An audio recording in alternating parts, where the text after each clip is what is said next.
Very good evening to all of you. आज की class में चलिए शाम को अभी एक एनटीपीसी जो हमारा हुआ था 2016 में, उसका एक सेट जो है पेपर का, एग्जाम का, प्रीवियस ईयर एग्जाम का आप कह सकते हैं, ऐसी शिफ्ट का क्वेश्चन पेपर सर आपके लिए लेके आए हैं जो उस टाइम पर सबसे मुश्किल बताया गया था रीजनिंग के लिए। जी, जल्दी से जल्दी शेयर कीजिए, ज्यादा से ज्यादा डियर स्टूडेंट्स, ज्यादा से ज्यादा जल्दी शेयर कर दीजिए। शेयर करने के बाद करते हैं क्लास को शुरू। भाई पूरी जो आपकी 2016 एनटीपीसी का रीजनिंग में, जब हम रीजनिंग पोर्शन की बात करें तो जो सबसे मुश्किल शिफ्ट वाला पेपर था आज की क्लास में वो सोल्व करवा रहे हैं सर। और आपको हकीकत से रूबरू करवा रहे हैं कि आप सोचते हैं कि रीजनिंग के आसान क्वेश्चन ही आएंगे, आसान नहीं आने वाले, मुश्किल क्वेश्चन भी आएंगे। आपको दिखाते हैं किस तरीके के और कैसे उन्हें हम पढ़ के सोल्व करेंगे, है ना। ज्यादा से ज्यादा करो जल्दी से शेयर अपने दोस्तों के ग्रुप्स में, ताकि वो भी पढ़ पाए और वो भी देख सके कि एनटीपीसी में रीजनिंग का लेवल क्या रहने वाला है।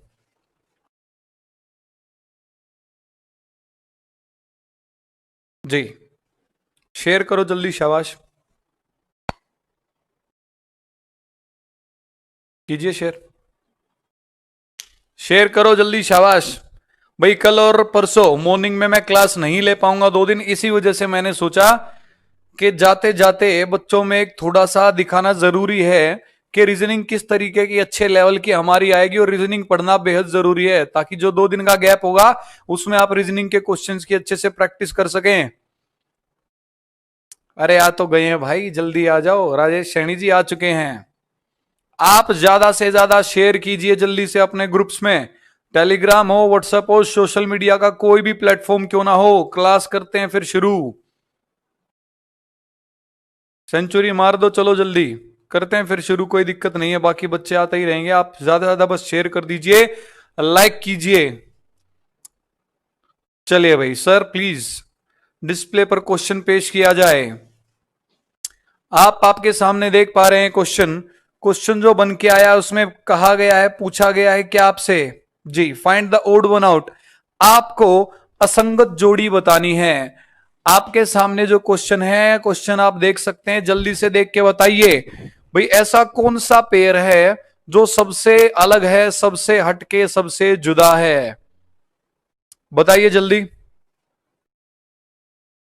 पवन कुमार मीना जी का आंसर आया ऑप्शन 1 ए। अरे कैसे, भूपी कुमार ने फिर भी ठीक ऑप्शन दिया है।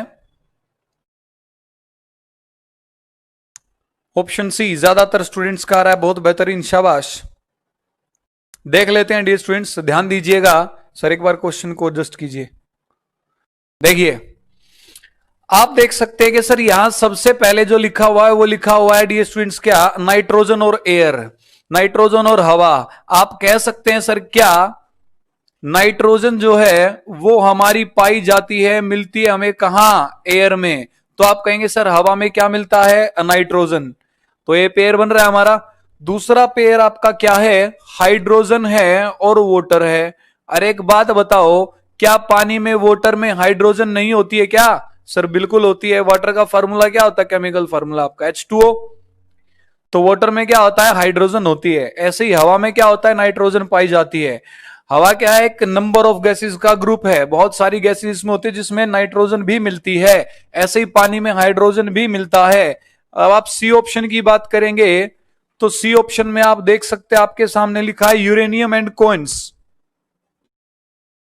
यूरेनियम और कॉइन्स, अरे कॉइन्स का मतलब क्या होता है, सिक्के। क्या सिक्कों में यूरेनियम मिलता है क्या। अरे यूरेनियम यूज किया जाता है न्यूक्लियर ब्लास्ट में, न्यूक्लियर वेपन्स में, न्यूक्लियर बम बनाने में। अगर सिक्कों में यूरेनियम मिलने लग गया तो मैं तो चिट्टी रोबोट की तरह सिक्का जो होगा ना वो सीधा फेंक के मारूंगा सामने वाले को, और सीधा सामने वाला खत्म। ब्लास्ट में यूज किया जाता है, आप सब जानते हैं, पढ़ चुके हैं। तो ये पेयर नहीं बन पा रहा है। तो आप कहेंगे सर ये थोड़ा सा हटके जुदा है। लास्ट में आप देखेंगे तो आपके सामने लिखा है डियर स्टूडेंट्स क्या, सर ये सल्फर है और ये मैच स्टिक है। मैच स्टिक आपकी होती है माचिस। आपको पता होना चाहिए कि माचिस के ऊपर जो मसाला होता है आपका, जिसको आप रब करके घिस करके माचिस को जलाते हैं, उसमें सल्फर का उपयोग किया जाता है। तो आप कहेंगे सर माचिस में पाया जाता है सल्फर, सर वाटर में मिलता है हाइड्रोजन, एयर में मिलती है नाइट्रोजन, लेकिन कॉइन्स में यूरेनियम का कोई काम नहीं है। तो सबसे अलग कौन होगा? Option C. बात समझ में आ गई? नेक्स्ट क्वेश्चन देखिए जल्दी से, शाबाश, बढ़ते हैं आगे। बेसिकली आपकी जीएस को ये टेस्ट कर रहे थे, जनरल साइंस का एक तरीके से सवाल था भाई, लेकिन पूछा किसमें गया? रीजनिंग में। रीजनिंग में दो टॉपिक होते हैं आपके, एक एनालॉजी और एक ओड वन आउट क्लासिफिकेशन। इनमें वो क्या करते हैं, आपके जीएस के क्वेश्चन पूछ सकते हैं, आपका ज्योग्राफी से भी बना सकते हैं, फिजिक्स से भी, केमिस्ट्री से भी, बायो से भी, पॉलिटी से भी, कहीं से भी क्वेश्चन वो बना सकते हैं। फिलहाल देखिए नेक्स्ट क्वेश्चन, अगला क्वेश्चन। ये अगला क्वेश्चन बेसिकली अगर आप कहें तो आपका हिंदी ग्रामर से बोल सकते हैं, या फिर इंग्लिश वाले स्टूडेंट बोल सकते हैं इंग्लिश से बनाया गया है। या आपकी इसमें कोई रीजनिंग काम नहीं आएगी। जैसे आप देख सकते हैं कि सरकमवेंट का मतलब दे रखा है बाईपास, सरकमवेंट का रिलेशन दे रखा है बाईपास से। तो मैं आपको बता देता हूं, सरकमफ्रेंस आपने सुनी होगी, एरिया में ही तो यूज की जाती है। तो सरकमवेंट का मतलब होता है क्या? अरे वेंट यूज किए जाते हैं किसके? जैसे आप कहेंगे सर हवा का वेंट है, हवा का वेंट का मतलब क्या होता है? हवा का रास्ता छोड़ देते हैं बाईपास। होटल्स में आपने देखा होगा ना कि सर ये पोर्शन किस चीज का बना रखा, कहते हैं कि ये एसी का वेंट है या हवा का वेंट है, तो वो क्या, उसका रास्ता अलग से छोड़ा जाता है। तो सरकमवेंट का मतलब होता है बाईपास, किसी भी चीज को बाईपास कर देना। बात समझ में आ रही है? अब भाई साहब मुझे जाना है यहां से दिल्ली, दिल्ली जाना है, मैं गुड़गांव होके नहीं जाना चाहता, तो मैं बाईपास हो जाऊंगा, गुड़गांव शहर के ऊपर से घूम के जाऊंगा, सरकमवेंट बोल सकते हैं। तो इसका मतलब आप कह सकते हैं कि सिर्फ इंग्लिश में इसका सिनोनिम दिया गया है। ऐसे ही कॉम्प्रीहेंसिबल, कॉम्प्रीहेंसिबल का मतलब होता है डियर स्टूडेंट, जो इसने दे रखा आपके सामने, कॉम्प्रीहेंसिबल का जो मतलब होता है वो होता है कोई ऐसी चीज जो समझने में बड़ी आसान हो, कोई ऐसी चीज जिसको हम इजीली समझ सके। हिंदी में आपका दे रखा है सुबोध, अरे सुबोध और समझ सुना ही होगा आपने, एक साथ यूज किया जाता है। बात समझ में आ रही है? तो एक बात बताओ, सरकमवेंट होता है किसी भी चीज को अगर आपको छोड़ना है तो आप बाईपास होकर के जाएंगे। ऐसे ही कॉम्प्रिहेंसिबल कोई चीज समझने वाली है, तो समझने वाली है तो आपको अलग से ए ऑप्शन दिख ही रहा है। समझने वाली चीज कोई दूसरे नाम हम क्या दे सकते हैं इंग्लिश में? अंडरस्टैंडेबल, या फिर जिसको आप बोल सकते हैं बोधगम्य। आपके सामने लिखा हुआ है, जो बोधगम्य हो, समझने के लायक हो, सुबोध हो। तो इसका आंसर आपका क्या हो जाएगा डियर स्टूडेंट्स? Option A. अब इसमें तो कोई आप ट्रिक नहीं लगा सकते ना भाई, आपका इंग्लिश या बेसिकली हिंदी ग्रामर से पूछा गया बना करके, इसमें तो रीजनिंग वाले सर भी आपकी कोई मदद नहीं कर सकते। या अभी हिंदी ग्रामर पढ़ाना शुरू कर दें, ये आपके आएंगे आएंगे। आपकी रीजनिंग में 2 से 4 क्वेश्चन बेटा वो ऐसे एनालॉजी के क्लासिफिकेशन के बनाता है। इनको पढ़ने के लिए अलग से कुछ नहीं करना आपको, आपके जीएस टीचर्स जो आपको पढ़ाते हैं बेसिकली वो पढ़ते जाइए, उनमें से आपके जो आंसर है बनी जाएंगे। Next question sir please. अगला क्वेश्चन देखिए अपनी स्क्रीन पर और बताइए इसका आंसर क्या होना चाहिए। देखिए और कोशिश कीजिए, बताइए सर इसका आंसर क्या होगा। मिसिंग टर्म आया सर, आपको अल्फाबेट का टॉपिक करवा करके मॉर्निंग क्लास में, जो सुबह के टाइम हमारी क्लास चलती है आप सब जानते हैं, उसमें अल्फाबेट का टॉपिक पूरा होके हमने शुरू किया था टॉपिक किसका? कोडिंग डिकोडिंग का।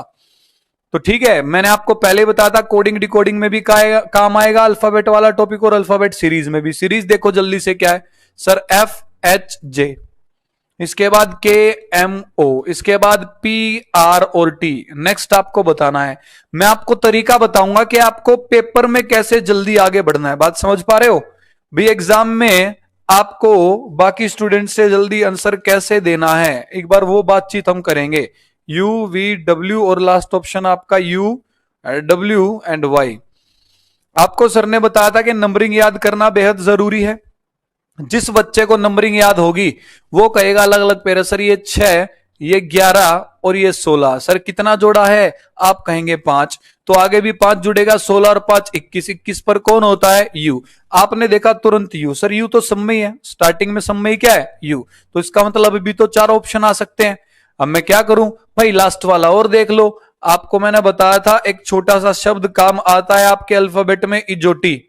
क्यों? क्योंकि 5, 10, 15, 20 और 25, ये पांचों अक्षर आपके 5 के टेबल पहाड़े पर मल्टीपल पर आते हैं, तो आप कहेंगे सर ये JOT, आप बता सकते हैं 5, इसका कितना होगा 10, इसका कितना होगा 15, तो नेक्स्ट कितना आएगा 20, 20 पर कौन होना चाहिए आपका, सॉरी 10-10 का गैप है, जल्दबाजी थोड़ी सी कर गए भाई। जे का नंबर कितना है 10, ओ का कितना है 15, T20 मैचेस से याद किया था, टी का कितना है 20, इजोटी वाला वहां पर लिख गए थे हम, तो आप कहेंगे सर 20 और 5 25 आना चाहिए, 25 पर कौन है वाई, और ये आप देख रहे हो लास्ट वाला लेटर, तो लास्ट वाला लेटर वाई होना चाहिए, लास्ट वाला लेटर वाई किसमें, लास्ट में, आपका आंसर क्या हो जाएगा D.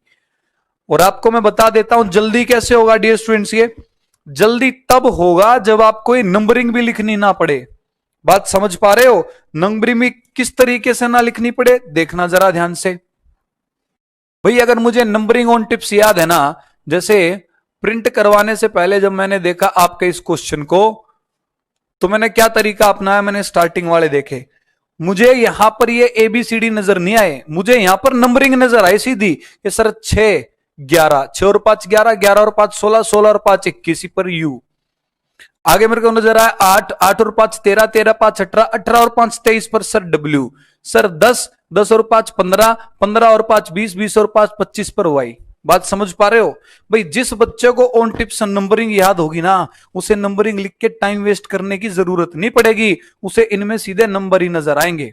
Next question sir please. Online आने की टाइमिंग, डियर सुबह हर रोज 10 से 11 आपकी रीजनिंग की क्लास चलती तो है इसी चैनल पे, ऑनलाइन आने की टाइमिंग 10 से 11 अपनी सुबह क्लास चलती है भाई। अभी तो सिर्फ आपके लिए जो 2016 NTPC जिसमें रीजनिंग का पोर्शन सबसे मुश्किल था, सिर्फ वो पेपर आपको करवा रहे हैं। देखिए नेक्स्ट में आपका क्या बन के आया है, नेक्स्ट में वो आपको कहता है, इस टॉपिक का नाम है दोस्तों मैथमेटिकल ऑपरेशंस, मैथमेटिकल ऑपरेशंस मतलब आपकी गणितीय संक्रियाएं, जाहिर सी बात है गणित का यूज किया जाएगा इसमें, तो ऐसे क्वेश्चंस को जल्दी कैसे सोल्व करना है जरा ध्यान से सुनना। पेपर में जब भी ऐसा क्वेश्चन आपके सामने आएगा, आप देख ही सकते हैं, आपको क्या करना है, जो इसमें नीचे इक्वेशन दे रखी है आप उस इक्वेशन को लिख लेंगे। सबसे पहले रफ पेज पे इक्वेशन को लिख लो, जैसे ये 24 है, इन्होंने दे रखा है 24 जमा में 48, फिर दे रखा है -12 गुना 4 डिवाइड बाय 2, अरे यही तो होगा। अब आपको क्या करना है, इसमें साथ के साथ सोल्व करते मत चलिए डियर स्टूडेंट्स, मैं आपको पढ़ा थोड़ी ना रहा हूं, सोल्व करने की थोड़ी ना कह रहा हूं, कल क्लास नहीं होगी गुप्ता जी, मंडे को लेंगे। अब ध्यान से सुने, very good evening to all of you. आपको क्या करना है भाई, रफ पेज पे लिख लेना, तरीके सिर्फ सीखते चलो कि पेपर में आपको कैसे करना है, अभी सोल्व करने की जरूरत आवश्यकता नहीं है। जब भी ऐसे मैथमेटिकल ऑपरेशन का आपके सामने सवाल आए तो सबसे पहले इक्वेशन को लिख लो, और उसके बाद एक एक करके स्टेप बाय स्टेप जो वो कह रहा है वो सुनते चलो और वो करते चलो। जैसे कि आप देख सकते हैं यहां सामने, हिंदी में पढ़ते चलो, ये क्या कह रहा है, ये कह रहा है कि डिवाइड का अर्थ है गुना, तो दोस्तों जहां डिवाइड है ना उसकी जगह क्या कर दो, तुरंत गुना कर दो। बात समझ पा रहे हो, इसने क्या कहा है, डिवाइड का मतलब क्या है गुना, तो डिवाइड की जगह गुना लिख दो, और ये जो नंबर थे साथ के साथ ये भी लिख लो, ये 2 है ये 4 है।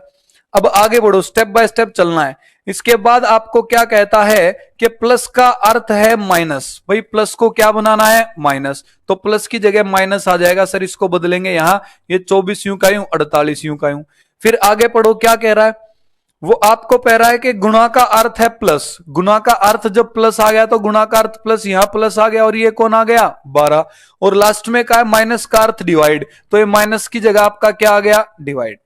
इसने इस तरीके से साइन बदलने को कहा, आपने सबसे पहले रिपीट कर रहा हूं क्या करना है, इक्वेशन लिखनी है, फिर स्टेप बाय स्टेप एक एक करके जैसे साइन बदलने को कह रहा है वैसे साइन बदलने हैं, फिर जो पहले नंबर था उसको भूल जाना और इसको सोल्व करना है, और इसको आप सोल्व करते हो भाई साहब किससे, आप सोल्व करते हैं बोर्ड मास से। आप सबको पता ही है कि सर सबसे पहले इनमें अगर हम देखें तो डिवाइड होगा, फिर मल्टीप्लाई होगा, फिर प्लस होगा, और फिर क्या होगा माइनस।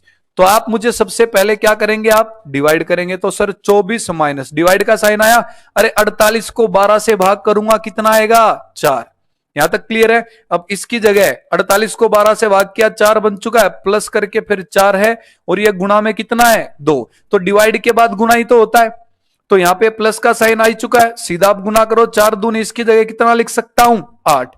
अब आप क्या कहेंगे सर होता है प्लस, प्लस होता है प्लस का 24, ये प्लस का 8, 32, 32 में से 4 गया 28, या सीधा भी कह सकते हो 24 में से 4 गया, अरे बोलो 20, 20 और 8 कितना होगा 28, तो आपका आंसर कितना आ जाएगा 28। अगर आप जल्दबाजी से करना चाहते हैं तो आपको ये करना है। पवन Kumar Meena ji, hello sir, blood donation पढ़ाओ। बेटा जी वो ब्लड डोनेशन नहीं होता, ब्लड रिलेशन होता है।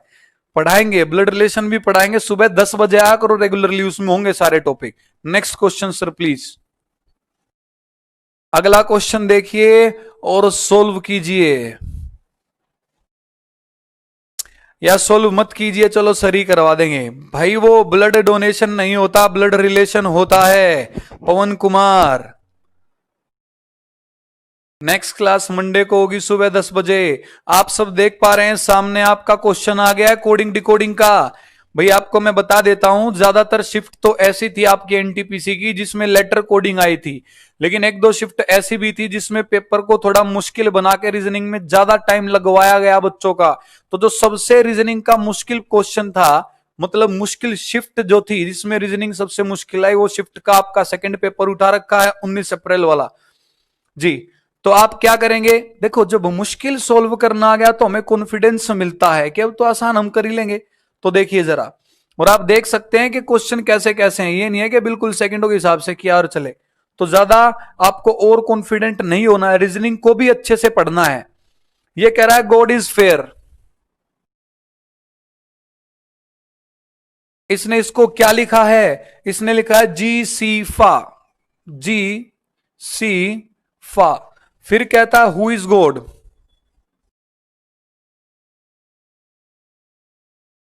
इसको क्या लिखा है जी वी फा, जी वी फा।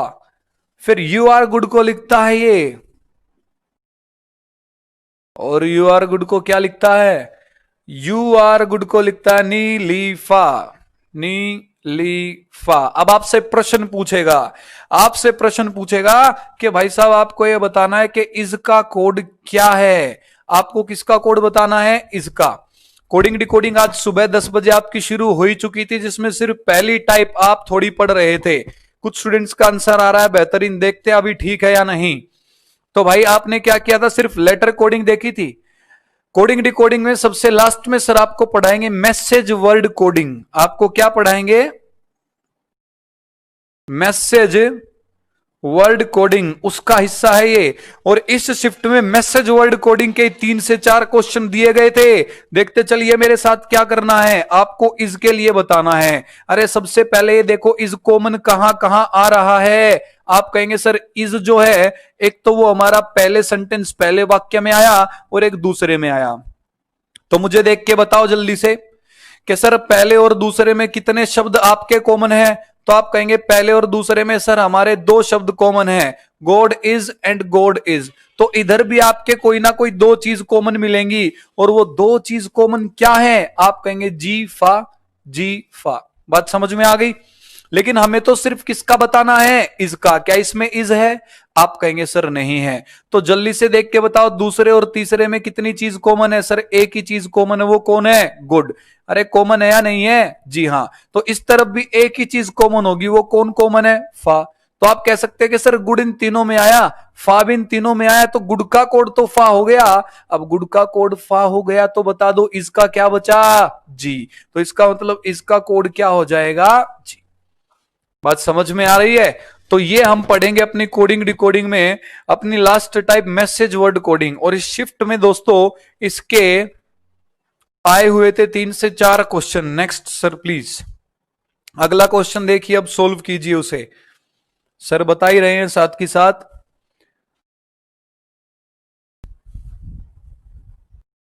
तो इस तरीके से इन क्वेश्चंस को करना होता है भाई, सिर्फ कॉमन ढूंढना है, कॉमन ढूंढने से हमारा आंसर आ जाता है। जी नेक्स्ट क्वेश्चन का बताइए।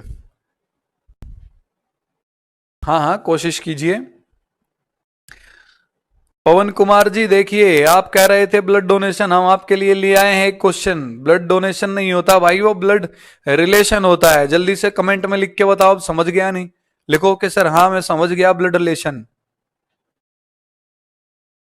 सोनाली सिंह जी नहीं, मॉर्निंग यूनिट में दोनों नहीं होगा। आज तो सिर्फ आपका प्रीवियस पेपर करवाने आए हैं, आपको ये दिखाने के लिए कि एक अच्छा खासा लेवल रीजनिंग का आने वाला है हमारी एनटीपीसी में। वेरी गुड इवनिंग सिंधु जी। चलिए भाई, क्वेश्चन को सर थोड़ा सा छोटा किया जाए ताकि हम बच्चों को समझा सकें। भाई एक बात बताइए, ब्लड रिलेशन के जो क्वेश्चन होते हैं, जो हमारे रक्त संबंध के क्वेश्चन होते हैं, इन्हें हम करते हैं सोल्व किससे? अपने डायग्राम से। आप सब जानते ही होंगे, डायग्राम बना करके इन क्वेश्चंस को सोल्व किया जाता है। और डायग्राम में भी आपको पता होना चाहिए कि सर अगर कोई मेल होता है पुरुष तो उसके लिए हम प्लस का इस्तेमाल करेंगे, फीमेल होती है तो उसके लिए हम माइनस का इस्तेमाल करेंगे। कुछ बच्चे पहले सीखे होंगे, उन्हें यह भी सिखाया जाता है मेल के लिए स्क्वायर बना लो, फीमेल के लिए सर्कल। वो मर्जी आपकी है। बस डायग्राम गलत टाइप हो गई थी, कोई बात नहीं पवन कुमार जी, आपको माफ किया जाता है। आप डायग्राम बनाएंगे भाई, अब देखेंगे कैसे आपको बनाना। आप सब जानते हैं बड़े बुजुर्ग हमसे आते हैं हमेशा ऊपर और छोटे हमसे आते हैं हमेशा नीचे। तो अब क्वेश्चन को आपको क्या करना है, जल्दबाजी में पूरा एक साथ कभी भी मत पढ़िए ब्लड रिलेशन का क्वेश्चन। ब्लड रिलेशन का प्रश्न कभी भी एक साथ मत पढ़िए। एक लाइन पढ़िए, उसका डायग्राम बनाइए, दूसरी पढ़िए, उसका डायग्राम बनाइए, लास्ट में सीधा आंसर मिलेगा आपको। ये कहता है एक महिला की ओर संकेत करते हुए, मैंने कहा, भाई मैं कह रहा हूं किसी महिला की ओर संकेत करते हुए कि उसके भाई का पुत्र, उसके भाई का मतलब महिला के भाई का पुत्र। तो आप डायग्राम बनाएंगे कि सर ये महिला है। अब महिला का भाई होगा तो भाई बहन तो बराबर में आते हैं, महिला का भाई कहां जाएगा? इसके बराबर में। और भाई है तो कौन सा साइन आएगा? प्लस का। तो आप कहेंगे महिला के भाई, महिला का भाई बराबर में आ गया। अब इसका पुत्र, पुत्र पुत्री तो छोटे होते नीचे आते हैं, इसका पुत्र आ जाएगा इसके नीचे, प्लस का साइन। इतना पढ़ा और डायग्राम बना दिया।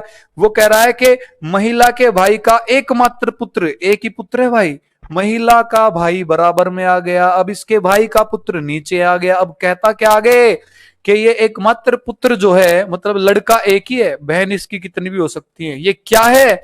ये मेरी पत्नी का भाई है। भाई साहब, अगर ये जो शख्स है मेरी पत्नी का भाई है तो मेरी पत्नी क्या हो जाएगी? इसकी बहन हो जाएगी। बहन भाई बराबर में आते तो इसके बराबर में आ गई है। और ये है कौन दोस्तों? ये मेरी पत्नी है नहीं? ये मेरी पत्नी है। अब मेरी पत्नी है तो अब रिलेशन पूछा गया है कि महिला मुझसे किस प्रकार संबंधित है, मतलब ये महिला मेरी क्या लगेगी? तो जल्दी से बताओ, ये मेरी पत्नी है, मेरी पत्नी के बराबर में प्लस का साइन है, मतलब मेरी पत्नी का भाई है। भाई पत्नी का भाई है तो क्या लगा? आप कहेंगे सर साले साहब। साले साहब के पिताजी क्या लगेंगे? आप कहेंगे सर साले साहब के पिताजी लगेंगे हमारे ससुर जी, और ससुर जी की बहन आपका क्या आ जाएगा? उत्तर आपका आंसर। तो आप देख सकते हैं आपका ऑप्शन ए में ही दे रखा है कि sister of father in law, ससुर जी की बहन। आप देख ही पा रहे हैं कि आसान आसान क्वेश्चन नहीं दे रहा है, घुमा फिरा करके दे रहा है। Next question sir please. अरे मदर इन लॉ कैसे आ गया नालायक मुनेश बबेली भाई। ये सासू माँ इसकी जब होती जब इनकी शादी हो रही होती है, दोनों बहन भाई हैं, नालायक रद्दी महारद्दी। तो ससुर की बहन है, ससुर की पत्नी नहीं है। कोशिश अच्छी थी, बाकी बुरा मत मानिएगा सर की बात का। ऑप्शन ए, जब मैं समझा चुका हूं तब स्टूडेंट्स जो है कमेंट कर रहे ऑप्शन ए। कोई बात नहीं, आगे बढ़ते हैं। बच्चे मन के सच्चे, माफ सब उनका। भाई आपके सामने 10वां क्वेश्चन, बड़ा ही आसान सा क्वेश्चन लिखा गया है।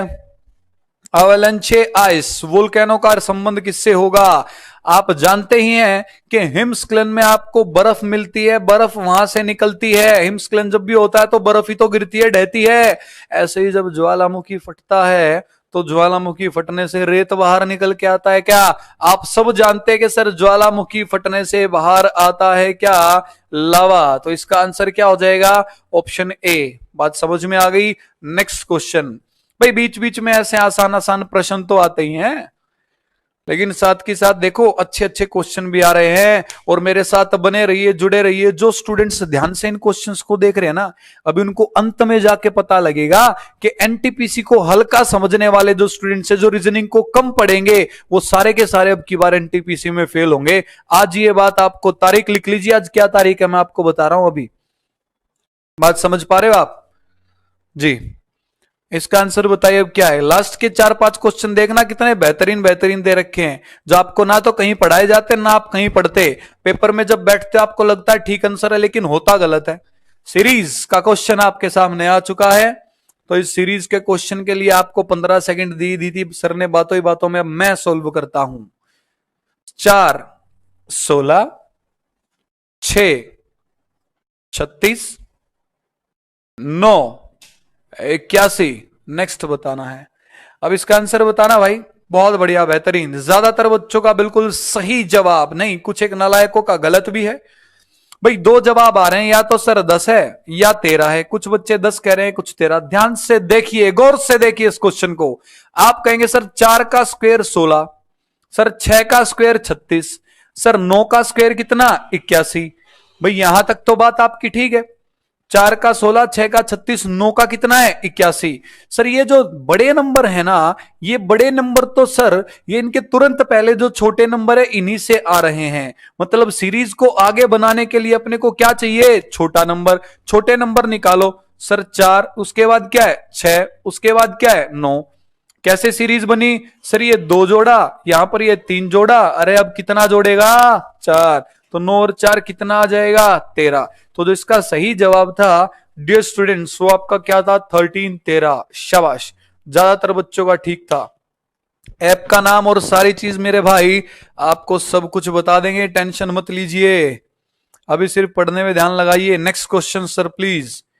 तो ये सीरीज का था, बड़ा ही आसान सा क्वेश्चन। सीरीज के भी आपको अपनी सुबह 10 से 11 जो क्लास चलती है रीजनिंग की, बहुत बढ़िया बढ़िया क्वेश्चन सर आपको सोल्व करना सिखाएंगे। नेक्स्ट क्वेश्चन आपके सामने है, सोल्व करने की करें कोशिश। कशिश नहीं, कोशिश कीजिए। शाबाश, आपको 15 सेकंड का ही टाइम दे रहे हैं सर हर क्वेश्चन में। चलो मैं आपको 15 सेकंड दे चलता हूं, फिर मैं बताऊंगा आपको, मैं समझाऊंगा आपको, है ना।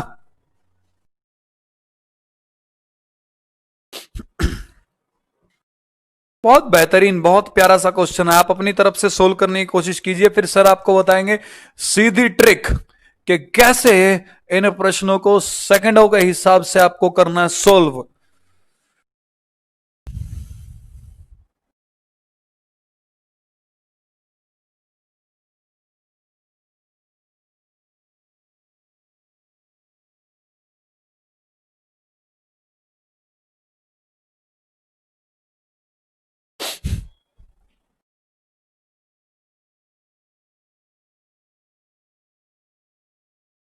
आपको समझाने के लिए मैं लिख रहा हूं, तब तक आप सोल्व करने की करेंगे कोशिश।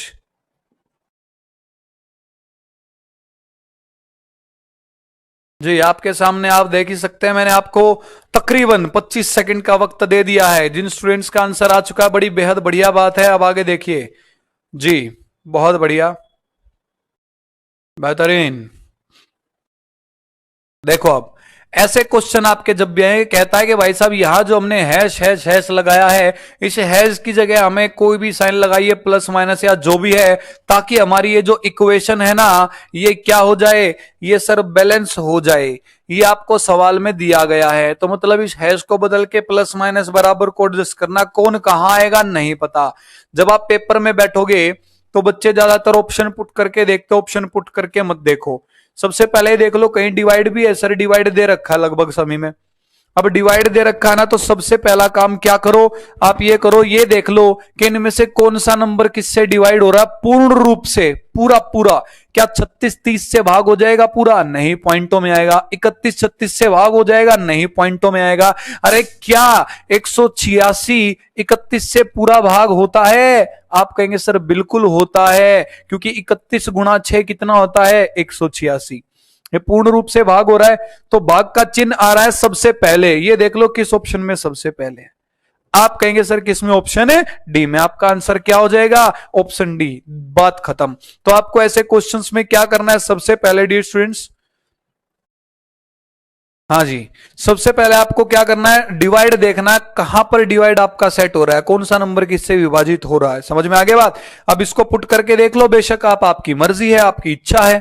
आप कहेंगे सर ये आ गया 186 डिवाइड बाय 31, ये है सर 36, ये है सर 30। अब आप बताओ 186 को डिवाइड किया 31 से, कितने पे कटा, 6, बराबर है 36 में से 30 गया 6, बैलेंस हो गया, बल्ले बल्ले। Next question sir please. तो ऐसा जब भी सवाल आए, जब भी आपको साइन पुट करने हो, सर ने आपको बता दिया सबसे पहले डिवाइड देखिए कहां एडजस्ट हो रहा है, और डिवाइड को देख लो फिर किस नंबर पे आए, बात ही खत्म।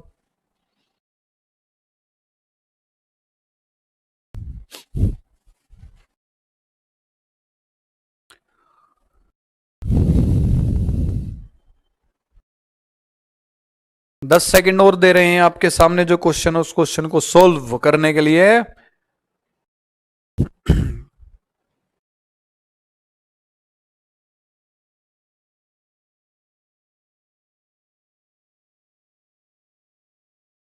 परफेक्ट डिवाइड ना हो तो, मेरे भाई आपने बहुत बढ़िया, केदार सैनी जी पूछ रहे हैं कि सर परफेक्ट डिवाइड ना हो तो क्या होगा। मेरे भाई एक लेवल होता है हर चीज का, है ना। वैसे तो फिर आपको फिर पुट करके देखना ही पड़ेगा, लेकिन वो उस तरीके के क्वेश्चंस फिर आपके आते हैं सीडीएस टाइप के बड़े लेवल के एग्जाम्स में, जहां टाइम भी आपको बहुत ज्यादा दिया जाता है। समझ में आ रही है ना बात। Guru Saini thank you sir, welcome dear welcome.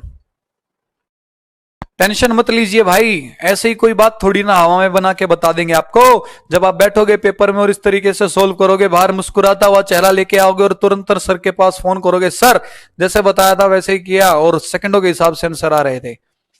चलिए, बहुत टाइम दिया, आप ध्यान दीजिए आगे। अब आप लोग क्या करते हैं ना, आप लोग मेरे भाई जब रीजनिंग पढ़ते हैं तो कथन और निष्कर्ष वाला टॉपिक पढ़ते हैं। ऐप का नाम अरे सब बता देंगे, सुन तो लो। और कथन और निष्कर्ष वाला जो आप टॉपिक पढ़ते हैं वो पढ़ते हैं मात्र और मात्र सिलोलिज्म, न्याय निगम। आप सोचते हैं कि सर ये पढ़ लिया तो हमारे कथन निष्कर्ष सारे ही हो गए। अरे इस टॉपिक में सिलोलिज्म न्याय निगम में तो क्वेश्चन इस तरीके से आता है भाई साहब आपका, कि सर कुछ जो पेन है वो क्या है, रबर है। फिर आपको दूसरे कथन में कह देता है आपका क्या, कुछ रबर कॉपी हैं। इस तरीके से आते हैं भाई सवाल। ये तो आप सीख लेते हैं एग्जाम के लिए, लेकिन जब आप रेलवे की बात करते हो ना, तो रेलवे में इस तरीके से नहीं पूछता। इस तरीके से पूछता है जो आपके सामने लिखा हुआ है। और जब इतने प्यार से पूरा आपके सामने खत लिखा आता है ना, तो ये खत देखते ही आपके उड़ जाते हैं होश कि सर क्या तो बनाए डायग्राम, 150 कैसे लगाएं, सर इसका उत्तर कैसे लेके आए। तो मैं आपको बता देता हूं, ये टॉपिक आपको बेहतरीन तरीके से मैं पढ़ाऊंगा भाई साहब। पूरा 1 से 2 घंटे की क्लास लूंगा मैं इस टॉपिक की, तब जाके आप अच्छे से समझोगे। फिर भी सर आपके सामने एक कोशिश कर रहे हैं, कोशिश करने वालों की कभी हार नहीं होती। कोशिश कर रहे हैं आपको समझाने की कि कैसे आपको ये समझना है। देखिए, आपके सामने आया लोगों के किसी समूह का अचानक बिना किसी पूर्व योजना के, मतलब दोस्तों कोई प्लान नहीं था, एकदम अचानक से ही हो गया। अचानक और बिल्कुल रिलैक्स्ड तरीके से लिखा है, स्पेशली रिलैक्स तरीके से। एक तो अचानक भीड़ इकट्ठा होती है, इकट्ठा होकर भाग रही होती है भाई, या तो भूकंप आ गया, कहीं आग लग गई या दंगा हो गया, तो ऐसे भाग रहे होते। लेकिन इसने क्या कहा, बिना किसी पूर्व योजना के, कोई प्लान नहीं है, फिर भी बिल्कुल रिलैक्स्ड वे में, मतलब कोई हाहाकार नहीं मचा है, बिल्कुल रिलैक्स है, सभी लोग तरीके से एक साथ पर जमा हो गए हैं और एक अनौपचारिक सभा सी बन गई है। मतलब लोग बिना किसी प्लान के बिल्कुल रिलैक्स होकर इकट्ठा हो गए हैं। कुछ ना कुछ चीज तो हुआ है भाई एकदम जब वो इकट्ठा हुए हैं। तो अब आपको कहा गया है इस कथन को देखते हुए नीचे आपके 4 निष्कर्ष दे रखे, कौन सा निष्कर्ष जो है इस बात को अच्छे से सेटिस्फाई करता है। तो पहले में दे रहा है एक समूह हर महीने, पहला ऑप्शन देखो, एक समूह हर महीने वेतन मिलने वाले दिन उत्सव मनाता है। एक बात बताओ, हर महीने जब तनख्वाह मिलती है तो वो तो प्लान में ही ना आ गया भाई, हर महीने मिलना ही मिलना है, इस महीने का भी प्लान है, अगले महीने का भी प्लान है। लेकिन आपके कथन में कहा गया है बिना किसी योजना के, बिना किसी प्लान के, तो पहला ऑप्शन तो गलत है। दूसरा कह रहा आमंत्रित लोग शादी के रिसेप्शन के मौके पर इकट्ठा होते हैं। भाई एक बात बताओ, शादी अगर कहीं किसी की होती है तो बिना योजना के हो जाती है क्या? दुनिया भर की योजनाएं होती हैं। एक बीच में महानिठल्लू आदमी होता है, वो लड़के वालों की बात लड़की वालों को बताता है, लड़की वालों की लड़के वालों को बताता है। उसके बाद सोचते हैं, सोचने के बाद एक परिवार आता है, फिर दूसरा परिवार आता है, अच्छा लगता है तो दोनों बच्चों को शहीद कर दिया जाता है। कौन कहता भाई इसमें योजना नहीं बनी? संपूर्ण योजना होती है। तो भाई साहब ये दूसरा ऑप्शन भी क्या हो जाएगा? गलत, क्योंकि कथन में दे रखा है कि बिना किसी योजना के एकदम इकट्ठे हो गए, लेकिन है बिल्कुल रिलैक्स। तीसरे में कहता है कि अंक सूची का पता चलते ही सर्वाधिक अंक प्राप्त करने वाले 10 लोग जुड़ गए और एक दूसरे को बधाई दे रहे हैं। भाई आप कॉलेज में या स्कूल में आप देखते हैं कभी भी रिजल्ट जो होता है, ये थोड़ी ना कह देते हैं कि भाई आपका पेपर हुआ उस दिन रिजल्ट आ जाएगा तारीख पे। रिजल्ट तो एकदम ही लगाया जाता है।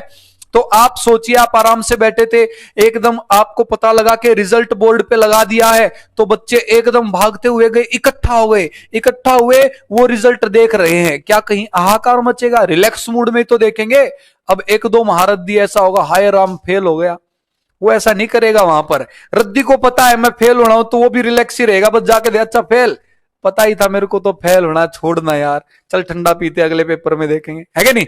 तो आप कहेंगे सर एकदम इकट्ठा बिल्कुल ऑप्शन सी जो है कि अंक मिले हैं और सर्वाधिक अंक जो प्राप्त किए जिन बच्चों ने, वो इकट्ठा एक दूसरे को बधाई दे रहे हैं। तो एक तो क्या हो गया, एकदम अचानक मिलना हो गया। दूसरा क्या हो गया, रिलैक्स ही रहेंगे नंबर देखने के बाद, कौन हाइपर होगा? ठीक है, कुछ लड़कियां तो हो जाती है हाइपर, है ना, हाय राम 100 में से मेरे नंबर 96।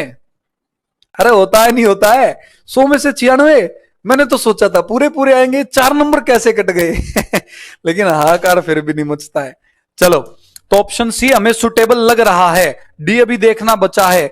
लोग अमृतसर से बाघा सीमा पर वेटिंग। अरे एक बात बताइए, जब आप कहीं भी कोई भी प्रोग्राम देखने के लिए जाते हैं तो पहले योजना बनती है, तो ऑप्शन डी भी गलत है। आंसर आपका क्या आ जाएगा? आपका आंसर आ जाएगा दोस्तों आपके सामने ऑप्शन सी। तो आपका आंसर हो जाएगा सी। इस तरीके से इन क्वेश्चंस को अपनी कॉमन प्रेजेंस ऑफ माइंड से करना है, कोई ट्रिक वगैरह नहीं लगती इसमें। चलिए आगे बढ़ते हैं। सर नेक्स्ट क्वेश्चन से दोबारा प्रीवियस आ गया है। चलिए अभी ये जो क्वेश्चन आपके सामने, इसको सोल्व करने की कीजिए कोशिश। धर्मेंद्र कोलवाड़ जी, आपका मैथ्स अच्छा हो गया, रीजनिंग पहली बार पढ़ रहे हो, बिल्कुल भी टेंशन मत लीजिए, आप बिल्कुल सही पते सही मंजिल पर आए हैं। ये पता आपको आपकी कामयाबी तक लेके जाएगा, आप रीजनिंग भी सारी अच्छे से सीख जाएंगे, डोंट वरी। नहीं होता सर। संजय चांदपुर जी, मुझे पता है बेटा, ये क्वेश्चन जो आपके आते हैं ना, आपकी गलती नहीं है। जो बच्चे पहले पेपर दे चुके हैं उन सबको पता है कि सर ये कतर निष्कर्ष वाले क्वेश्चन हमारे नंबर कटवाते हैं। मेरा यकीन मानिए, जब मैं सुबह 10 से 11 जो आपकी रीजनिंग की क्लास होती है, जब वो टॉपिक आपको पढ़ाऊंगा ना, इतने सारे एग्जांपल्स आपको दूंगा, 10 20 30 40 50, आप हाथ जोड़ के कहोगे गुरुजी सब समझ में आ गया, आप तो छोड़ दो, तब छोड़ेंगे बिल्कुल समझा के, टेंशन मत लो। माधव शर्मा जी, आप स्मार्ट लग रहे हो, थैंक यू भाई, फोटो ले लो हमारी। चलिए, आप क्वेश्चन जो देख पा रहे हैं नालायक कहीं के, थैंक यू बॉस। पेड़ के झाड़ पे चला रहे हैं कुछ बच्चे, है ना। चलो, ये सामने क्या लिखा है, सर ने आपको बता ही दिया है कि भाई ऐसे क्वेश्चंस ब्लड रिलेशन के हम सोल्व करते हैं डायग्राम बना के। भाई बहन बराबर में आते हैं, छोटे नीचे आते हैं, और हमसे जो रिश्ते में बड़े वो ऊपर आते हैं। तो ये कहना क्या चाह रहा है, वो कह रहा है के पिता की मां। भाई साहब स्टेप बाय स्टेप वो कह रहा है, आपके सामने आप देख ही सकते हैं क्या लिखा है भाई। वो कह रहा है के पिता की मां। आप कहेंगे सर के का पिता, भाई के पिता उनसे बड़े हैं तो ऊपर आएंगे, और पिता है तो प्लस का साइन, क्योंकि मेल है तो प्लस का साइन। वो कह रहा है के पिता की मां, अब इनकी भी मां, मम्मी पापा ऊपर आते तो इनके भी ऊपर आ गए, इनकी मां है तो कौन सा साइन, माइनस का। यहां तक क्लियर है। तो के पिता की मां, ये बहन है किसकी, जी की, लिखाई तो आगे कि ये जी की बहन है। भाई अगर ये जी की बहन है तो जी कहां आ जाएगा, इसके बराबर में, क्योंकि भाई बहन तो बराबर में आते हैं नलायको। अरे हाँ या ना। तो ये डायग्राम अपना यहां तक बन गया। अब कहता है एस जी की पुत्री है, जी की पुत्री है तो जी से नीचे आ जाएगी एस, जी से नीचे एस आ गई। अब बिल्कुल नीचे भी नहीं रखना भाई साहब, ये पुश्तें चलती है, जनरेशंस चलती हैं, तो इस पुश्त से नीचे ये है, इससे नीचे ये है, बात समझ में आ गई। तो जी की पुत्री है तो एस नीचे आ गया, और पुत्री है तो प्लस लगा दूं क्या, नारजीना। अत्याचार हो जाएगा। पुत्री है तो पुत्री है तो कौन सा साइन, माइनस का साइन। ये डायग्राम सर हमारा बन गया। अब कहता क्या है, क्या आपको बताना एस के पिता से किस प्रकार संबंधित है। मतलब ये जो एस है ये के पिता की क्या लगती है। भाई आपसे पूछा गया how S is related to K's father, कि एस का जो रिश्ता है वो के पिता के साथ क्या है। भाई ये के पिता है। आप कहेंगे सर के पिता के बराबर में आई है। भाई जब बराबर में आए तो भाई बहनी बराबर में आती तो क्या हो जाएगी, बहन। लेकिन गौर से देखिए ये इसकी मां है, मां के भाई हैं। भाई मां के भाई कौन हुए, मामा। और फिर मामा की बेटी है, सगे भाई बहन नहीं है। और जब मामा की बेटी है तो क्या कहलाएगी दोस्तों, ममेरी बहन। और ममेरी बहन को ही आप कहते हैं दोस्तों क्या। लेकिन एक बात बताओ, एस का रिश्ता बताना था ना, तो वापस चलेंगे आप। यस के पिताजी, समझ में आ गई बात। पिताजी की बहन बुआ जी का बेटा, तो ये चचेरा भाई। आपस में क्या हुए दोस्तों, ये कजन। तो आप देख सकते हैं कि कजन आपका किस ऑप्शन में है। आपका आंसर क्या आ जाएगा, ऑप्शन ए। समझ में आ गई बात। अरे बुआ नहीं लगेगी, रद्दी नालायक। वो के का थोड़ी ना पूछा है, के पिता से पूछा है। पूरा तो पढ़ो, यही तो आपके नंबर कटते हैं लोकेश मीणा जी। नंबर ही यही कटते बेटा, जल्दबाजी नहीं करनी। के पिता से पूछा, अगर के से पूछता तो ये बुआ लगती, के पिता की तो क्या लगी, बहन। लेकिन सही नहीं, cousin. Next question sir please. पूरे 2 करोड़ के लिए पेश किया जाए मेरे 2 करोड़ स्टूडेंट्स को।